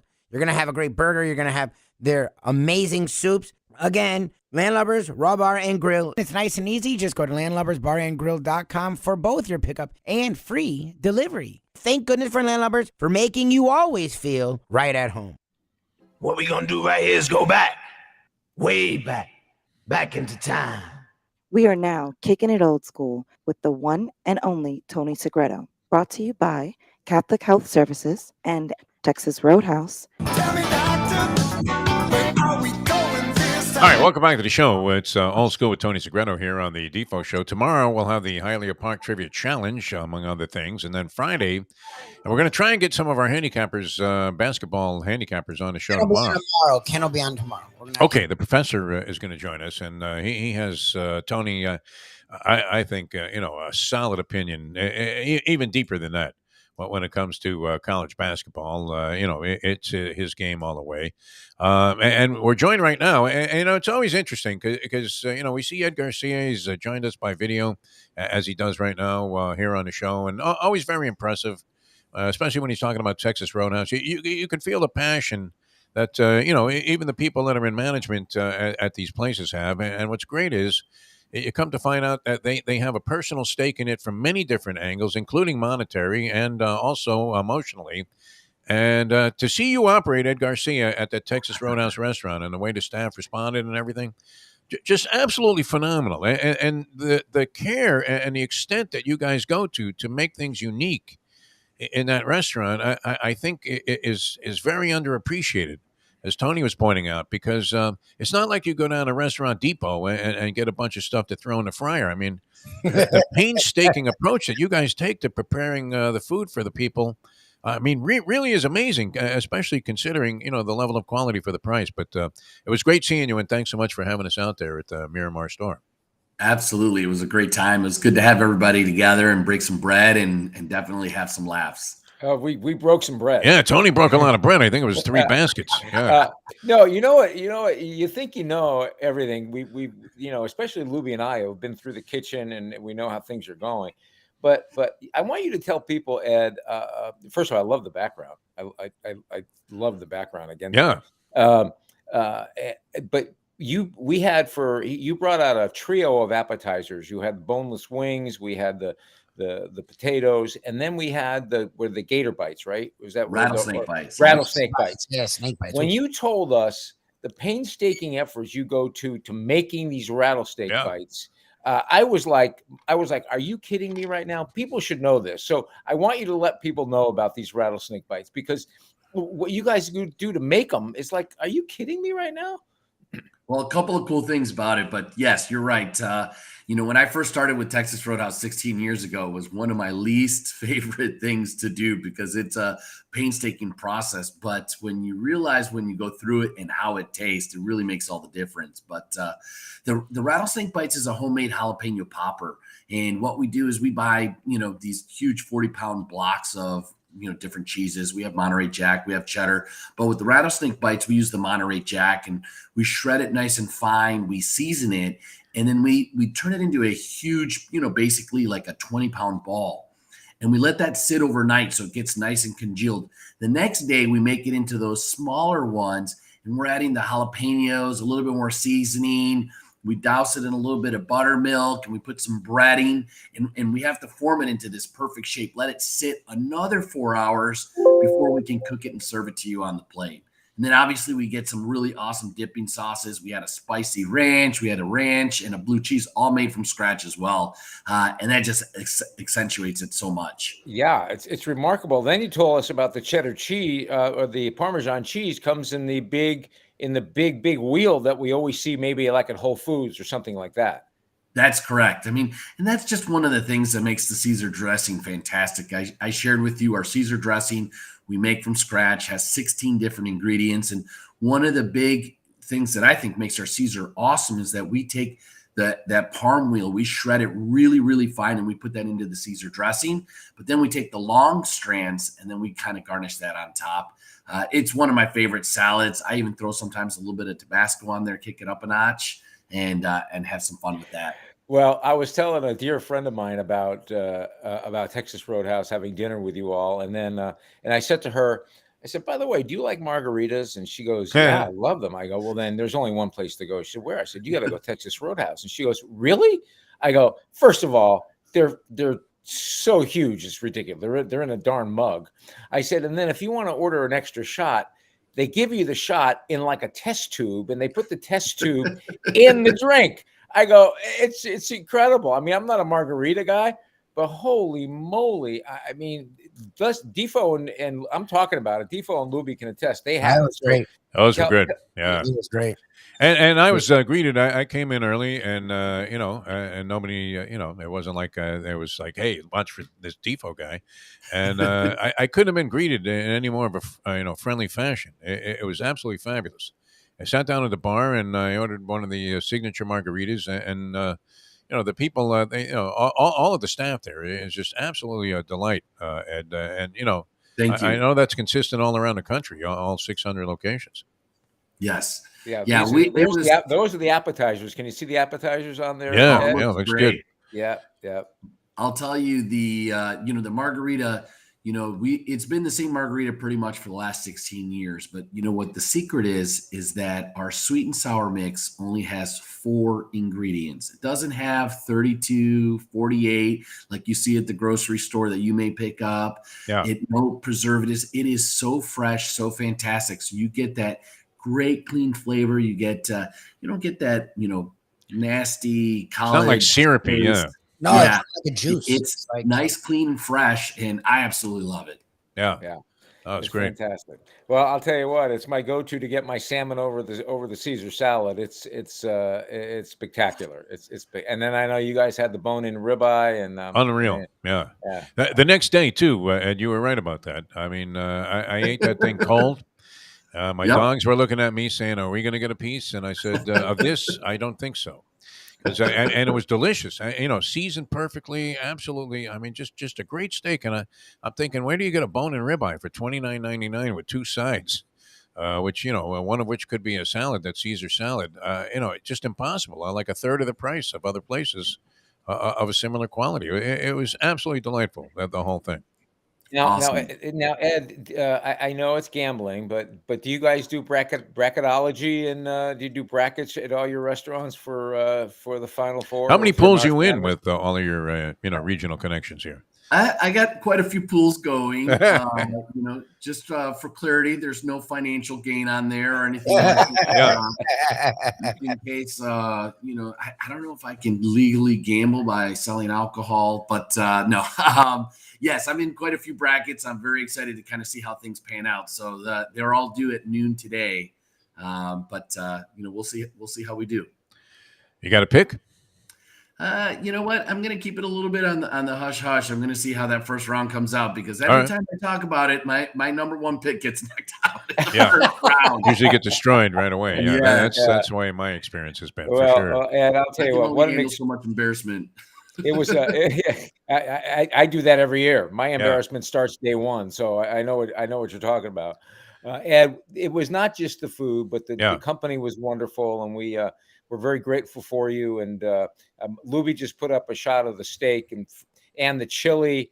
I know you guys took the chili home. I mean, it was just it was a great evening, and when we need a do-over for sure. Because it was fantastic. Yeah, thanks. You guys are welcome anytime.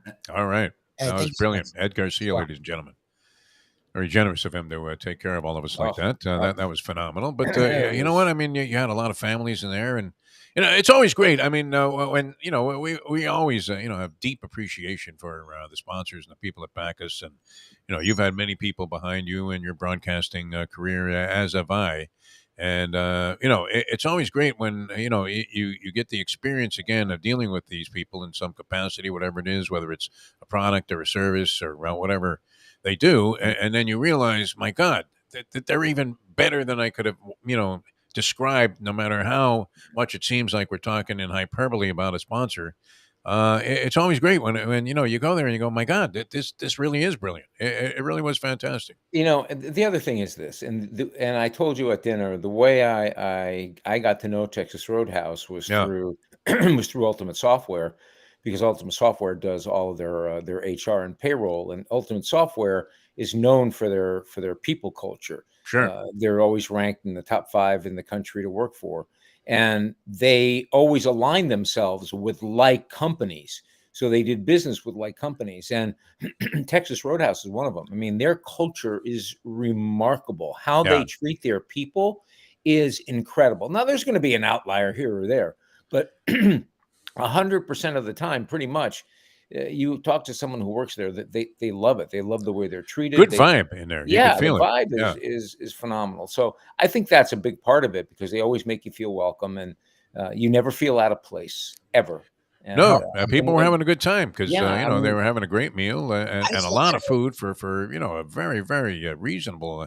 I mean, even beyond reasonable price. I was amazed, you know, and that's why you see you know, large families and groups going in there and having a great time. And that was like 7 o'clock on a Monday night. When by the time we were leaving, it was like 8, and there were still people coming, and it was like just it wasn't too packed, but it was a nice crowd, and it's like, this is a Monday.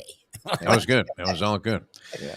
All right, let's get into some old school, Tony. What do you think? Yeah, man? yeah. That was some good food at old school prices. That's for sure. Yes. You know, It's like when you see an old scorecard or whatever, an old menu in a ballpark, and the hot dog was like 12 cents, you know, and you're thinking, those were the days, man. Yeah, those were the days. You know, it's funny. Every once in a while you watch you'll watch an old TV show. You know, like, you know, I call it my comfort. I don't have comfort food. I have comfort TV. Yeah. So, you know, you'll watch an old Andy Griffith or an old Leave It to Beaver, and there was a moment, I don't know, a month ago or so, I turned on Leave It to Beaver, and Wally has to go on this date, but he doesn't want to go, and Beaver said, well, why don't you just not go? He goes, how could I not go? I've already invested 75 cents in a corsage. And I went, gee, 75 cents in a corsage? It's like, oh my gosh.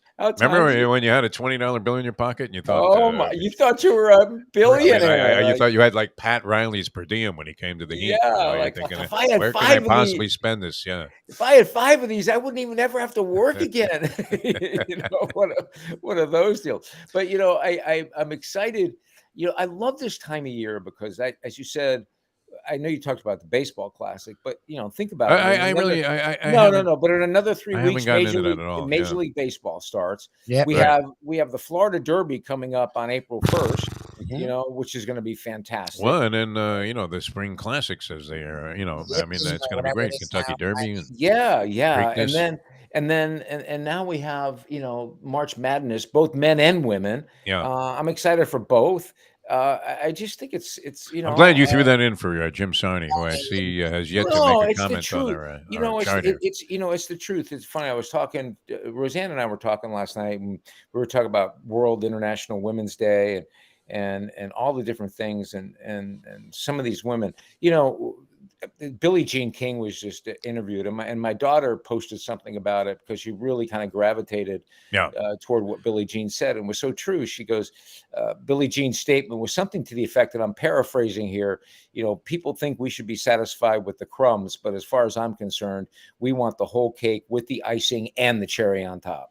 And man, no better crusader. I mean, we know absolutely not. The lovely and talented Leslie Visser in broadcasting, but Billie Jean King, you know, I remember interviewing her a couple of times when I was covering what was then the Lipton tennis tournament when it first started up there on Key Biscayne, and you know, I ran into Billie Jean King trying to do some stuff for whatever television show I was working on at the time.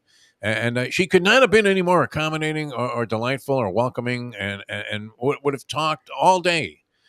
About, you know, and you know, almost in Segreto-esque type fashion. Just you know, you couldn't help but feel good about the game or sports or women in sports than you did after talking to Billie Jean King. You know, it's remarkable. There are whether it's a man or a woman, but mostly in the women's sector, you had all of these women. You know, you had Billie Jean, you had Virginia Wade, you had Margaret Court, all of that Martina, same, all of that same era. Well, Martina was a little later. She was later on, right in that early era. You know, but yeah, it was Billie Jean who took that mantle. It was Billie Jean, and she did it with so much class. She wasn't in your face, but she would knock down barriers that, I mean, we were telling took some daughter, chances too. I mean, yeah, you know, she with took some the various tours and the team tennis and all that. Yeah. Absolutely. And then the match against Bobby Riggs and that whole deal, and how she handled that. You know, Riggs was making this, you know, a circus, and she still always maintained, you know, hey, Let's see what happens. You think Riggs tanked that match because he owed a bookmaker $250? That's one of the theories out there. I think she 250 large. I don't think she would have destroyed him no matter what. I don't know. I'm not sure. She may have beaten him, but that match was a total joke. I didn't know that it was rigged or not. I just saw there were elements of Tank, years later without anything, and I'm like, why is that guy not trying at all versus that woman? No disrespect to Billie Jean, but trying, and he's like, I'm like he looked like me. There were some dark circumstances surrounding that appearance. Well, yeah, but regardless, what she did for women's athletics and what she did for the women's movement, she should. And it still does. I mean, absolutely. Well, she was one of the. So the reason we were talking about this is that every year Fortune magazine does a 50 for 50 for 50. It's the top 50 women over 50 who have done remarkable things, and and some of the women were the woman from MSNBC, Brzezinski, Billie Jean King, and the president of Ukraine, the wife of the president. Oh yeah. She's been a lot more of a presence than Melania was. Oh my gosh. But the point is, to hear these women speak, and then Billie Jean King was one of them. To hear them speak and what they've done for especially the younger generation, for my daughter, it's remarkable. So to see the women coming up in the women's March Madness period coming up, against the South Carolina though deemed to be a cincher, Tony. I mean, they are so. Is that are they unchallengeable? Because I don't know. You have to lay. I think I've never seen. They're like 1-2 to win the championship. You have to lay 250, even heavier than that. I mean, you have to lay 250 to win 100 if you want to play them to win the title. South Carolina undefeated this year. All I'm saying is, even these, like you mentioned Alabama on the men's side. Even so, sports is such where somebody sprains an ankle. I mean, look what happened to Miami. Look what happened to now, Tony, I mean, what happened to your solid conviction that this O'Meara was going to play? Jim Larinaga was on with us yesterday, and what did he I got the impression he wasn't playing. I don't know. Lubie thought the implication was, trying to read between the lines. He didn't come out and say, hey, yes or no. Basically asserted that it was a game time decision on this kid. But this, and anybody knows this. We were talking about it, and we talk about it all the time. You roll an ankle just in the park playing basketball. You come down on some guy's foot, and if it goes all the way over, because you're always like at that one threshold there, and it's like, and if it goes all the way over, I think you're out 2 weeks. But then that was my experience. Look at Pat Mahomes. I mean, look at how he came. Maybe with ultrasound and this and that, and, proper medication. Who knows? So I would think. So I would think one of two things. I would think this. My guess would be that they may try to give it a go the first couple of minutes and see how he reacts. Get Willis Reed, you're saying? Get the blood going, and then sit him down. And then see how Miami does on its own without him. I was going to say, I can see them working him out. Yeah. And then look, Drake, everyone's scared about the upset. I think this is one of those games where it's not the upset people think it's going to be. All we've heard is that Drake's known for their guards. Yeah. Well, that's the way you're going to beat Miami. Like Miami, whether it's Duke. You need big men like Duke, took advantage of. Yeah. It's the bigs. Exactly. When Duke didn't go heavy with Filipowski, Miami annihilated Duke, even with O'Meara. Yeah. With O'Meara, yes, O'Meara would have stemmed the tide. Filipowski is 7 feet tall. O'Meara's not 7 freaking tall. He's only like 6'7". They pounded it to Filipowski, and that was the way that they edged him out. Yes, O'Meara's there. I think they might have won, but it would have been the ass whooping that they had given them the previous occasion. So to me, if Drake's known for their guards, then that plays right into the hands of the Canes, and the Canes will be fine. So if you're the Canes, I feel like you try and go without O'Meara just in case you can win without him, and that way you don't push him because you're going to need him. I would agree. I think what I would do though, I gotta believe they're going to warm him up.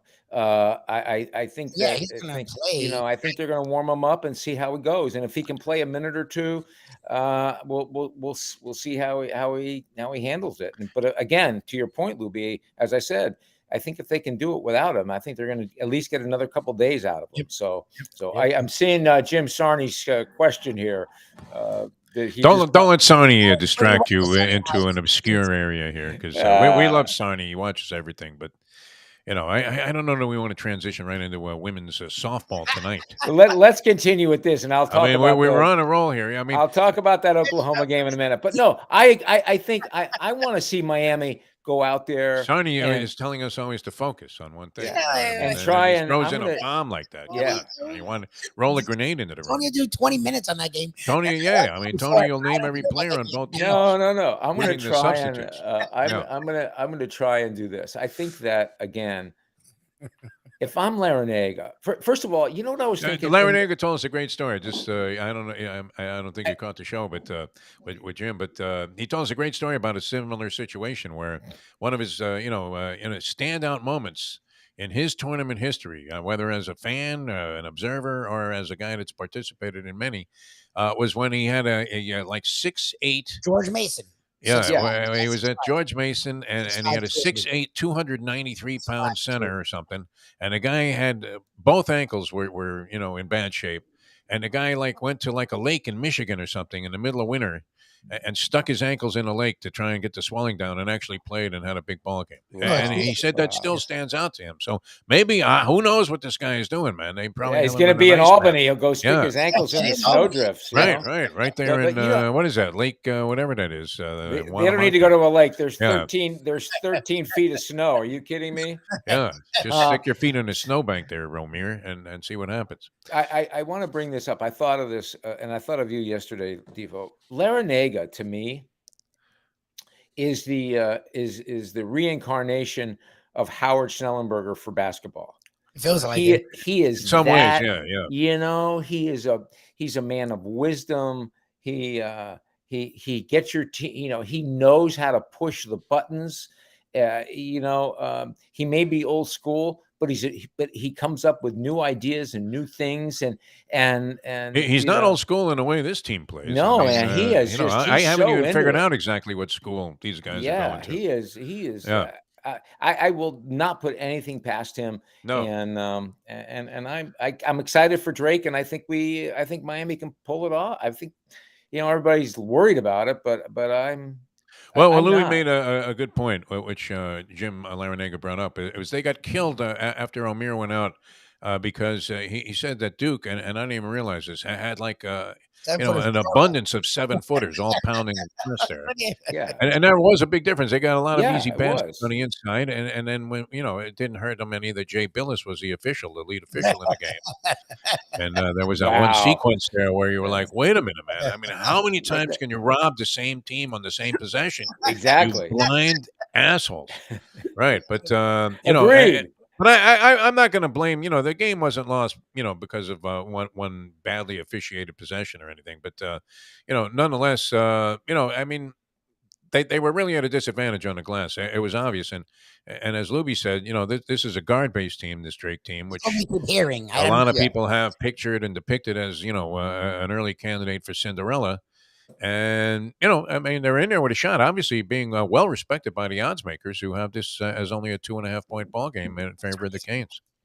Again, I'm going to go back to my old school and get the roll of the eyes, but who can handle the moment? First round NCAA. It's not easy. There it is. It's not easy. It's a whole different set of circumstances. We did it.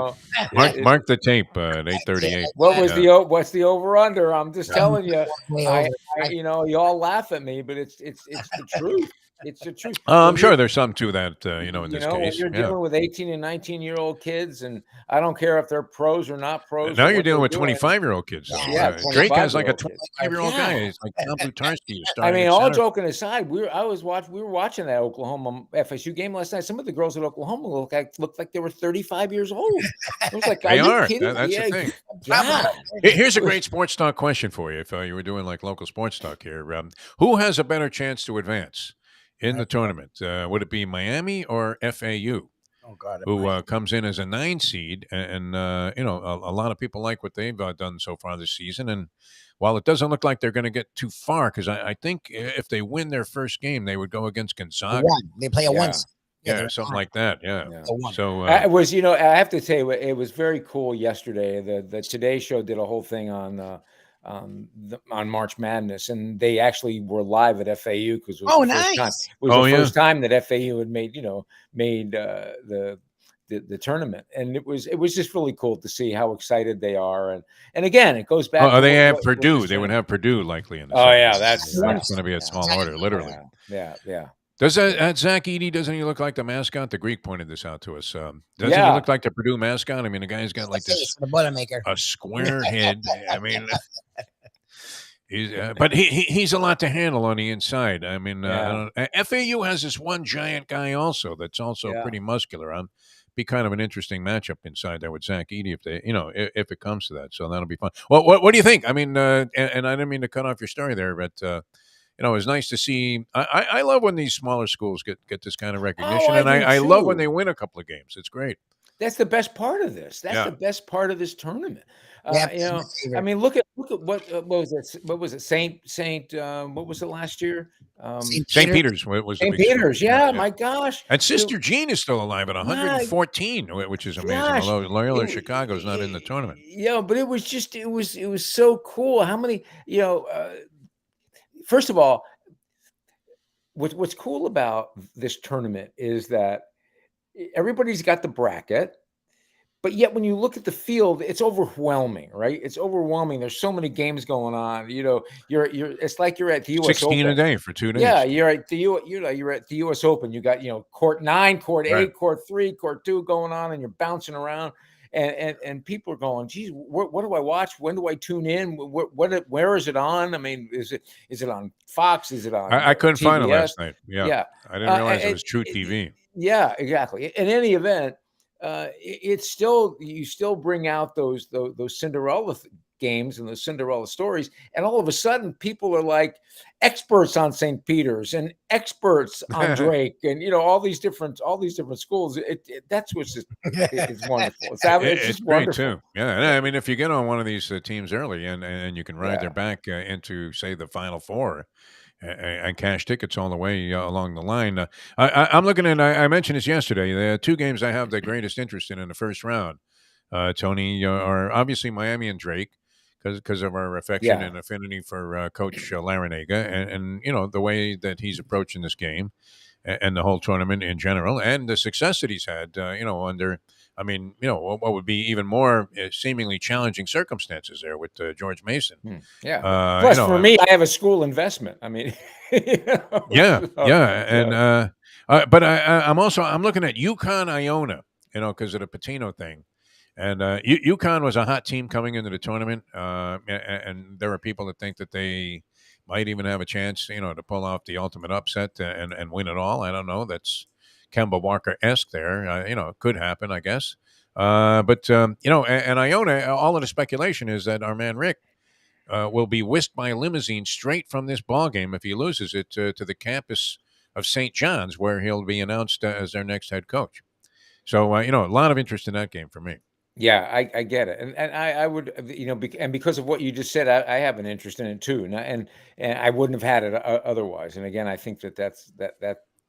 I would love to see Patino do something at St. John's to finish out his career. I'm a big Patino fan. I know you're not a fan of the fact that he may have gone against some of the parameters and guidelines. Yeah, I mean, I respect that him keep the essence of amateurism at its height. But I will say this: he's got that magic touch with teams. Man, he's good. Wow. And when I mean, just has it. Whatever that it is, he has it. Some of the things he's done, true or not, if they're true. Supposedly absolved of all guilt, right, and complicity, and all of these things, right, by whatever an NCAA investigative board was doing this. I don't know if they. And that's a trustworthy group. Well, I don't know. You would think the NCAA, there are certain people that when you're on their shit list, so to speak, I mean, they don't hesitate to go after you. I mean, look at Jerry Tarkanian. They tortured this guy for good reason. I mean, he was they tortured the University of Miami for years. I mean, all of those years. I mean, while you're thinking similar things have to be going on at Ohio State, maybe not as prominent in terms of being in the news, but with criminal activity and things like that. But I mean, look at Urban Meyer with his Gator team. How come they were never under any big scrutiny from the NCAA? No, they should have been. Right. Well, let me ask you. Let me ask you this: if you had to pick in this first round, if you had to pick the region you would like to go to watch those games live. Oh, I'm going to the Midwest there. Oh yeah, Yeah. me too. I'm with you. And you know, but I don't get too you know, bent out of shape about the territorial obviously you know, I don't get bent out of shape. irregularities about having you know, a team from the South and the Midwest. I just chuckle at it. Because of the seating. I mean, there's just no way to do it though, where you know, you would have everybody staying inside their region and playing for their so-called regional title. You know, it would be impossible to keep the tournament at the level it's at if you weren't, you know, sending teams. I mean, you know, it'd be weird. You'd see Syracuse playing in the West. Yeah.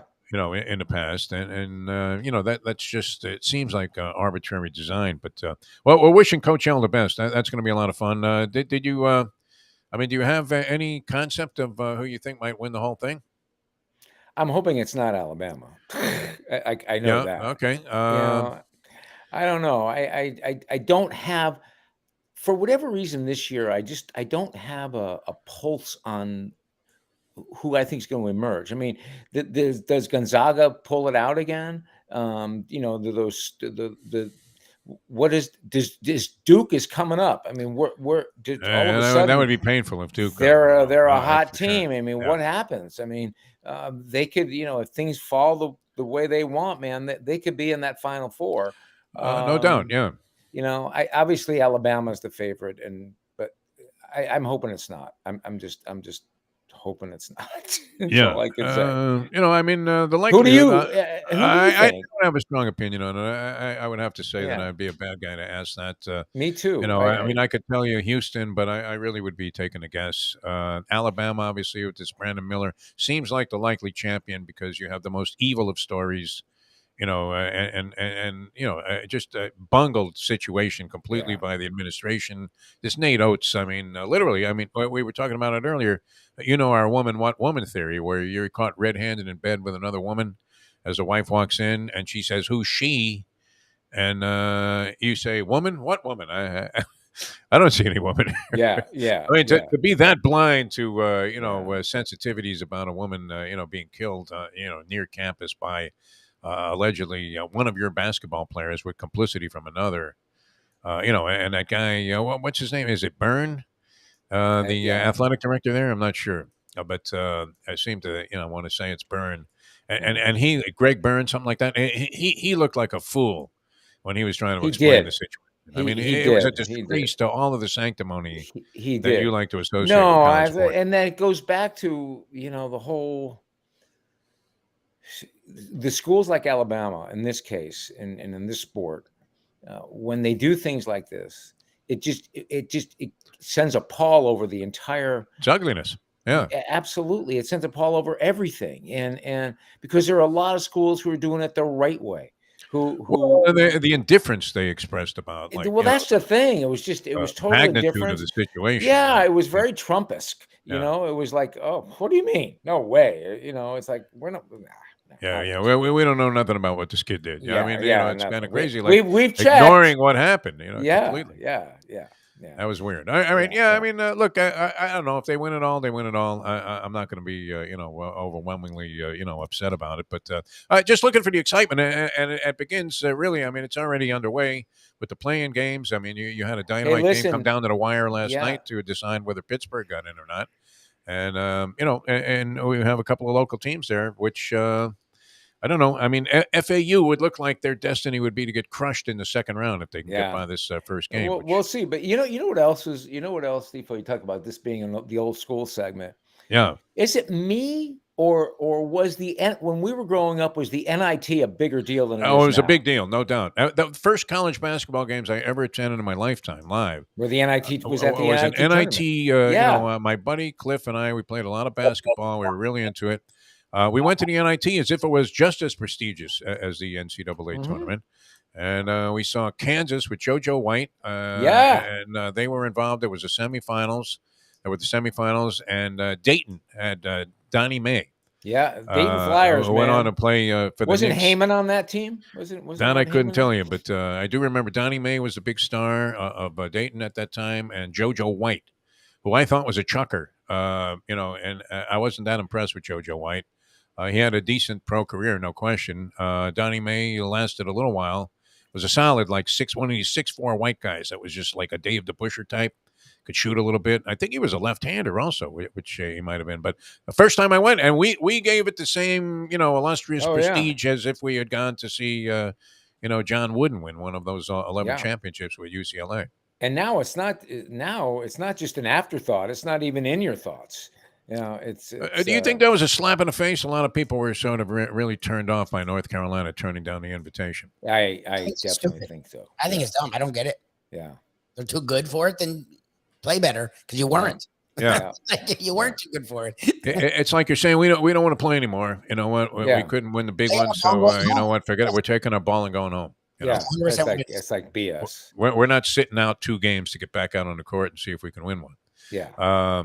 I can't imagine a program. I said this before. I mean, wouldn't the idea be to play as many games as you could? Yeah. And have as many practices as you could, and you're going to have players coming back next year. Wouldn't you want them to have this kind of experience? I mean, get a little tested in the tournament. The kids, I would imagine, could put aside that this isn't for the big banana, but still a tournament, right? It's still a tournament, exactly. I mean, how many tournaments do you play in when you're a young basketball player, whether it's AAU or whatever, where you're just playing games and you're winning a tournament, but you don't even win anything.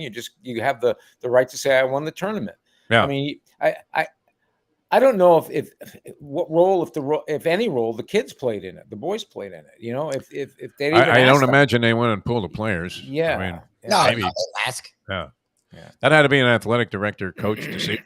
And you would think Hubert Davis, after having a lousy year, would want to keep his guys out there a little bit longer. Right. Well, Segreto, before we go, your dear friend Mike Mayo, which he actually is your dear friend. You just do make a man. Yeah, he's a good guy. Because he is, and it's the truth. You're the eternal optimist, and that is not who he is.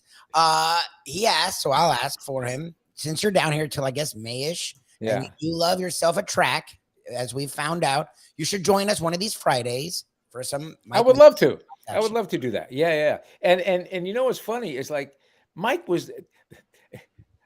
I never. The eternal pessimist of all the writers during that era wasn't Mike. It was Cody. And now all of a sudden, Mike is taking that mantle. It's like, wait a minute. Charles Bricker. Wait a minute. What about Charles Bricker? Remember that guy from the Sun-Sentinel? Yeah. He was a Dolphin beat writer. Yeah. But he never seemed happy, did he? I would love to join you guys at Gulfstream. But let me ask you this. What you do every Friday's lunchbox is at Gulfstream? Don't you go to different restaurants? During the week. Fridays. During the week, yeah. Gulfstream. Every Friday, we're at Gulfstream from 12 to 1, right here on South Florida Live. Naturally, I was opposed to that idea, going out to the track right before they open up for the first race. I am sure you were opposed to that idea. I begged Mayo not to make that deal. Yeah. And then and he includes his brother sells racing farms there, so I get a free racing farm. We'd actually have a blast. We're right by, it's Defo's dream. We're right by the concession, beautiful, the betting window, and the track. So keeping Defo and Mayo, actually Mayo's worse. Mayo watches the races on his phone. On his phone, yeah. No, he's a sickness generator. While we're trying to do his show. So. And you have lunch there. You have lunch. Oh, no, we get well fed, Tony. I mean, beautiful stuff, too. Actually, the food and beverage manager is through and through Italian, and he, you would actually be akin to him. He's a really good dude. So you should come out one of these weeks. You'd have a good time. I would love. You tell me what Good Friday it is, and Mike Mayo, I'd be honored to sit with you. Now, I don't quite like. I don't have a musket to put it down my throat, but I'll eat. I'll definitely eat. Well, he's very positive on that show. That show you get a positive Mike Mayo because they're throwing food at him, and that's and usually he has like one of his Bloody Marys before he starts the show. But he's got this crazy identity crisis going on right now where he can't decide whether he's Catholic or Jewish. He's doing Lent even though he's Jewish. He's doing Lent even though he's 100% Jew. Gave up alcohol for Lent as a Jew, which is a weird thing. But it's weird to watch one of your friends struggle like this with his own identity, because you'd figure after having a 30-year carear with the Sun-Sentinel, you're gonna have a pretty good idea about who he was at this stage of his life. He's 56 years old. Yeah. You mentioned something Jewish and Lent and all that. You mentioned something when I cut the bread the other day, like it was a matzah. Yeah. You made me think. I'm sure. Do you make matzo brie? Who makes matzo brie? No. I mean, I used to have all that stuff. I wasn't a huge fan, an overwhelming fan. I did like some things that were, considered to be Jewish food. I mean, the knish is among my favorite items of all time. And if you go to Yonah Schimmel in New York, wow, get the cherry cheese. But gefilte fish, we have a sponsor on the lunchbox, the Delaware Chicken Farm and Seafood Market, which they make their own gefilte fish. Fantastic, yeah. Great place, man. And big sports backers. That guy Doug is a big-time Dolphin fan. I'm sure you've come across him many times. He's always backing different charitable efforts and, sponsoring sporting events and things of that nature. And, but you couldn't get me to eat it, Tony. I mean, I don't care how good it is. Yeah. It just, like when I first looked at it, it grossed me out. And, and I'm thinking, what is gefilte fish? It's not even a fish. Yeah. So... And it's in a jar with like this gel that looks like something that you would think, wow, how disgusting is something encased in that? And it doesn't even smell good to me. So I'm not a big fan of all Jewish food. My father pickled herring and stuff. Yeah. My father, God bless his soul, man. He would, because he worked in the rag business. He worked in the schmata business. He was, working with, the two big cultures were Italian and Jewish. Right. And he would bring home, he loved matzah, and we would always have matzah in the house. And then he'd bring home he didn't like gefilte fish, but he loved. I'm a matzah fan, though. He loved the herring.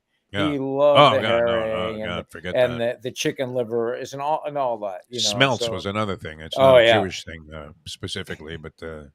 No, it's not. And opening up a can of sardines doesn't really, appeal to me either. I don't know about you. With the little I foil like that goes sardines. all the way around. I like sardines. Oh, you do? Okay. Yeah. Well, that's an Italian thing more so than Jewish, isn't it? Yeah. Matzah, though, I can eat matzahs all day long, man. Matzahs with butter. How could you not? My personal favorite, yeah. I can't stand matzah on any level. You don't like it? No? A matzah ball, I'm not that big of a fan of. I mean, I could live without it. My Dominican Catholic wife loves she loves gefilte fish and matzo balls. Loves it. She gets geeked up for Passover. I'm like, something's mentally wrong with you. But yes, so Mayo says his favorite is the bitter herb, though. So let me ask you, what do you guys do? What are you guys doing on St. Patrick's Day? You getting a little Irish whiskey going? You getting a little? When actually is it? Is it Friday? I think it's Friday, right? We'll be at Gulfstream, so we'll be at Gulfstream. Green cabbage. I'm sure you'll have some. All right, so listen, you let me know a good Friday to come. Any Friday, honestly, we'll work it out. Come. Well, I'm just not going to show up. I'm just not. You can show up anytime. Tony Segreto. So come this Friday if you want, or come next Friday. I think about this. The track was where this whole thing was conceived, Tony. I ran into you at Gulfstream. That's right. Arbitrarily, That's right. And, we were talking. I said, hey, we ought to do something on the radio. And the next thing you know, we were doing it. There you go. So if we don't do it this Friday, I'll do it a week from next Friday. Come a week from Friday. Okay, a week. Sounds good, man. Yeah. No, it's worth coming out there just to see the way Mike Mayo eats. And then he's like, downing a whole hamburger with one hand while he's watching a race on his phone with the other hand, going, "You gave me the 3? What? How does he not gain weight?" Well, I mean, I'm not saying that isn't happening. He goes out every other weekend on a walk of life. He goes like 2 miles, and then he goes right back to doing what he's doing. No, a friend of ours, a mutual friend of ours, who I actually became friends with through Mike Mayo. We were out last Saturday night at the Funky Biscuit catching this guy. I think he pronounces his name actually Greg Koch, which is Koch, but it's not Coke. But anyway, whatever pronunciation he uses, the guy is like a master on the guitar. Just unbelievable. And this guy Joe was saying, Joe Casal, that we might have to do an intervention with Mayo on food. He's like the no, what? It's not us, because he's the anti-Segreto. We literally go to this place. Yeah. Ed Garcia's trying to throw food at us. And I was just going to get he's like, you got to get the bone-in ribeye. Tony gets a salmon on top of Caesar salad. Wow. Yeah, that was something. Like he's cutting up one of the jalapeno popper things, cutting it up and eating one. And I'm like, oh my God, he's like the anti-Mayo. Yeah. He literally has 6 meals in an hour and a half span. And he can't even have half a that appetizer plate would have been cleaned off by Mayo before we even sat down. Yeah. And then he would have ordered like 2 meals. It's getting scary. It really is. Come out Friday. You'll see what we're talking about. All right. You got it. All right. Thanks for that, man. All right, Well, Tony, we thank- love you, man. I mean, okay, so let's go with Miami, and I'm hope going that with they can get Miami. by this I'm Drake going team. with Yeah. Miami, and It would be very deflating if they lost to this Drake. Yeah, team. it would be. It really it would be deflating to the fan base. You know, I there's reason to be excited about this team. There's reason to be excited about having a great coach like season. Larinega. Great season. Yeah, and people have to understand that sometimes injuries really play a major role. Like I'm telling you, I know Alabama's a heavy favorite. I know on the women's side of South Carolina, but listen, we saw what happened with one sprained ankle. You know, with one twisted knee, with having an off day. There are some times that that teams are taking shots, and it's like they have a lid on the basket. Yep. And that happens. And when you play as many games as they do in the environments that they do, and if they make one or two mistakes, it makes the difference. And I mean, there's a fine line between winning this thing and getting knocked out. I mean, it's a fine line. So that's what makes this tournament great. And we'll see what happens. Yes, will the favorites may just come out and win it? Who knows? But that's why we play it, because you don't know. You know what makes a great Jimmer Fredette? Yeah, see some guy that's just chucking them from the Coke machine. Yeah, from absolutely. out of bounds, and they're going in.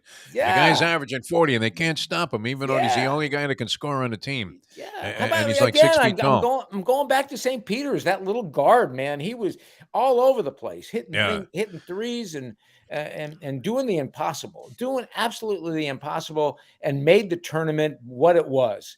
And when these weenie schools, you usually have to rely on just ultimate teamwork, which is always fun to see as an old school guy. Not only that, but they rely on 5 guys. They may have a 6th, but they're relying on 5 guys who are playing the entire game with maybe a minute or two blow here and there. I mean, if that.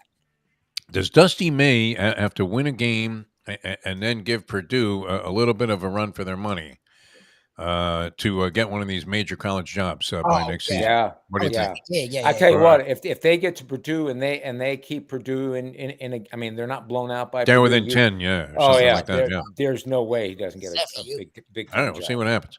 Yeah. Tony, we love you, man. It was great seeing you. Too. It really was. I mean, you look younger in person by far than even the youthful look you depict here on the screen. So, whatever you're doing, man. I mean, as the anti-Mayo, it's working. And you also helped us again. I mean, a major argument we've had with Mayo over the years has been he'll assume that you're an idiot if you order the wrong thing in a restaurant. All right, like you go to a steakhouse, you order the seafood, but there you were at a steakhouse, you ordered the salmon, and it was delicious because my contention is that there's an anticipation that they should, at least if they have the item on the menu, do it pretty well. You shouldn't suck. Yeah, it may not be like you're at a high-end seafood house, but it shouldn't be horrible, right? Yeah, it shouldn't suck. It was fantastic. Absolutely fantastic. Man, that was good. No, it was all good. All right, going to be at Shenanigans today with Mike Mayo's Lunchbox. And we will see you at 12 o'clock today with that. Thanks to Tony Segreto, Texas Roadhouse, Ed Garcia. That was a phenomenal time. Thank you so much. Always good to know. And we found this to be true of all of our restaurant sponsors on the Lunchbox show, that they go the extra mile, to take care of their patrons. And I've never posted on Let's Eat because I like what it is. And it's why I appreciate Mayo, because he has, right now we're only at restaurant sponsors. So it can have the air of, creepiness, but Mayo doesn't. Mayo only works with people he really likes. Yeah. Mayo has said no to sponsors. So I appreciate that from this side of him. That's why I usually don't post on Let's Eat, because I don't want, it's not made for advertising. You're not supposed to advertise. Even when we go to a sponsor and he puts it on there, it's only to demonstrate what we're doing. It's not to advertise per se. So I don't post on there for that reason. I like keeping the purity of it. Yeah. But it was such, and it's funny because Roadhouse has been a sponsor of ours the entire time we've been doing stuff with Mayo. So I could have posted something. It never warranted it to me, not because they weren't good enough, but it was like, they're so popular though too. But everything's been positive when people post on it about it. And Ed threw us every angle. Like we got the dessert, we got a meat, we got a fish, and everything was good. And it's like, you know what? So I just posted on Let's Eat South Florida. I did a post of our dinner the other night. And the responses are all mostly positive, and a couple people are like, this sounds like an ad. And I was like, look, I'll be honest. We work closely with Texas Roadhouse, but that's not why I posted, because we've been with them for years and I've never posted before. I've eaten there many a time. I paid. Whenever I go to Roadhouse, I pay. So it's like they give me. You wait a minute, Lubie. I would dispute that. I've used gift You certificates. gobbled up those freebie coupons that we were supposed to give away in contests, and the first 6 went into your pocket. I've Let's used face gift it. certificates, but I've also And I don't blame you, because that was part of your compensation for getting screwed by the radio station on the pay that you were supposed to get in actual capital. in all honesty, I won my family a bunch of times, and we paid. Yeah. Like even when I've used, You wouldn't mind paying. I mean, look, $29.99 was the top price there on this bone-in ribeye, which was like huge, and cooked, very, very well by the people, that prepared it.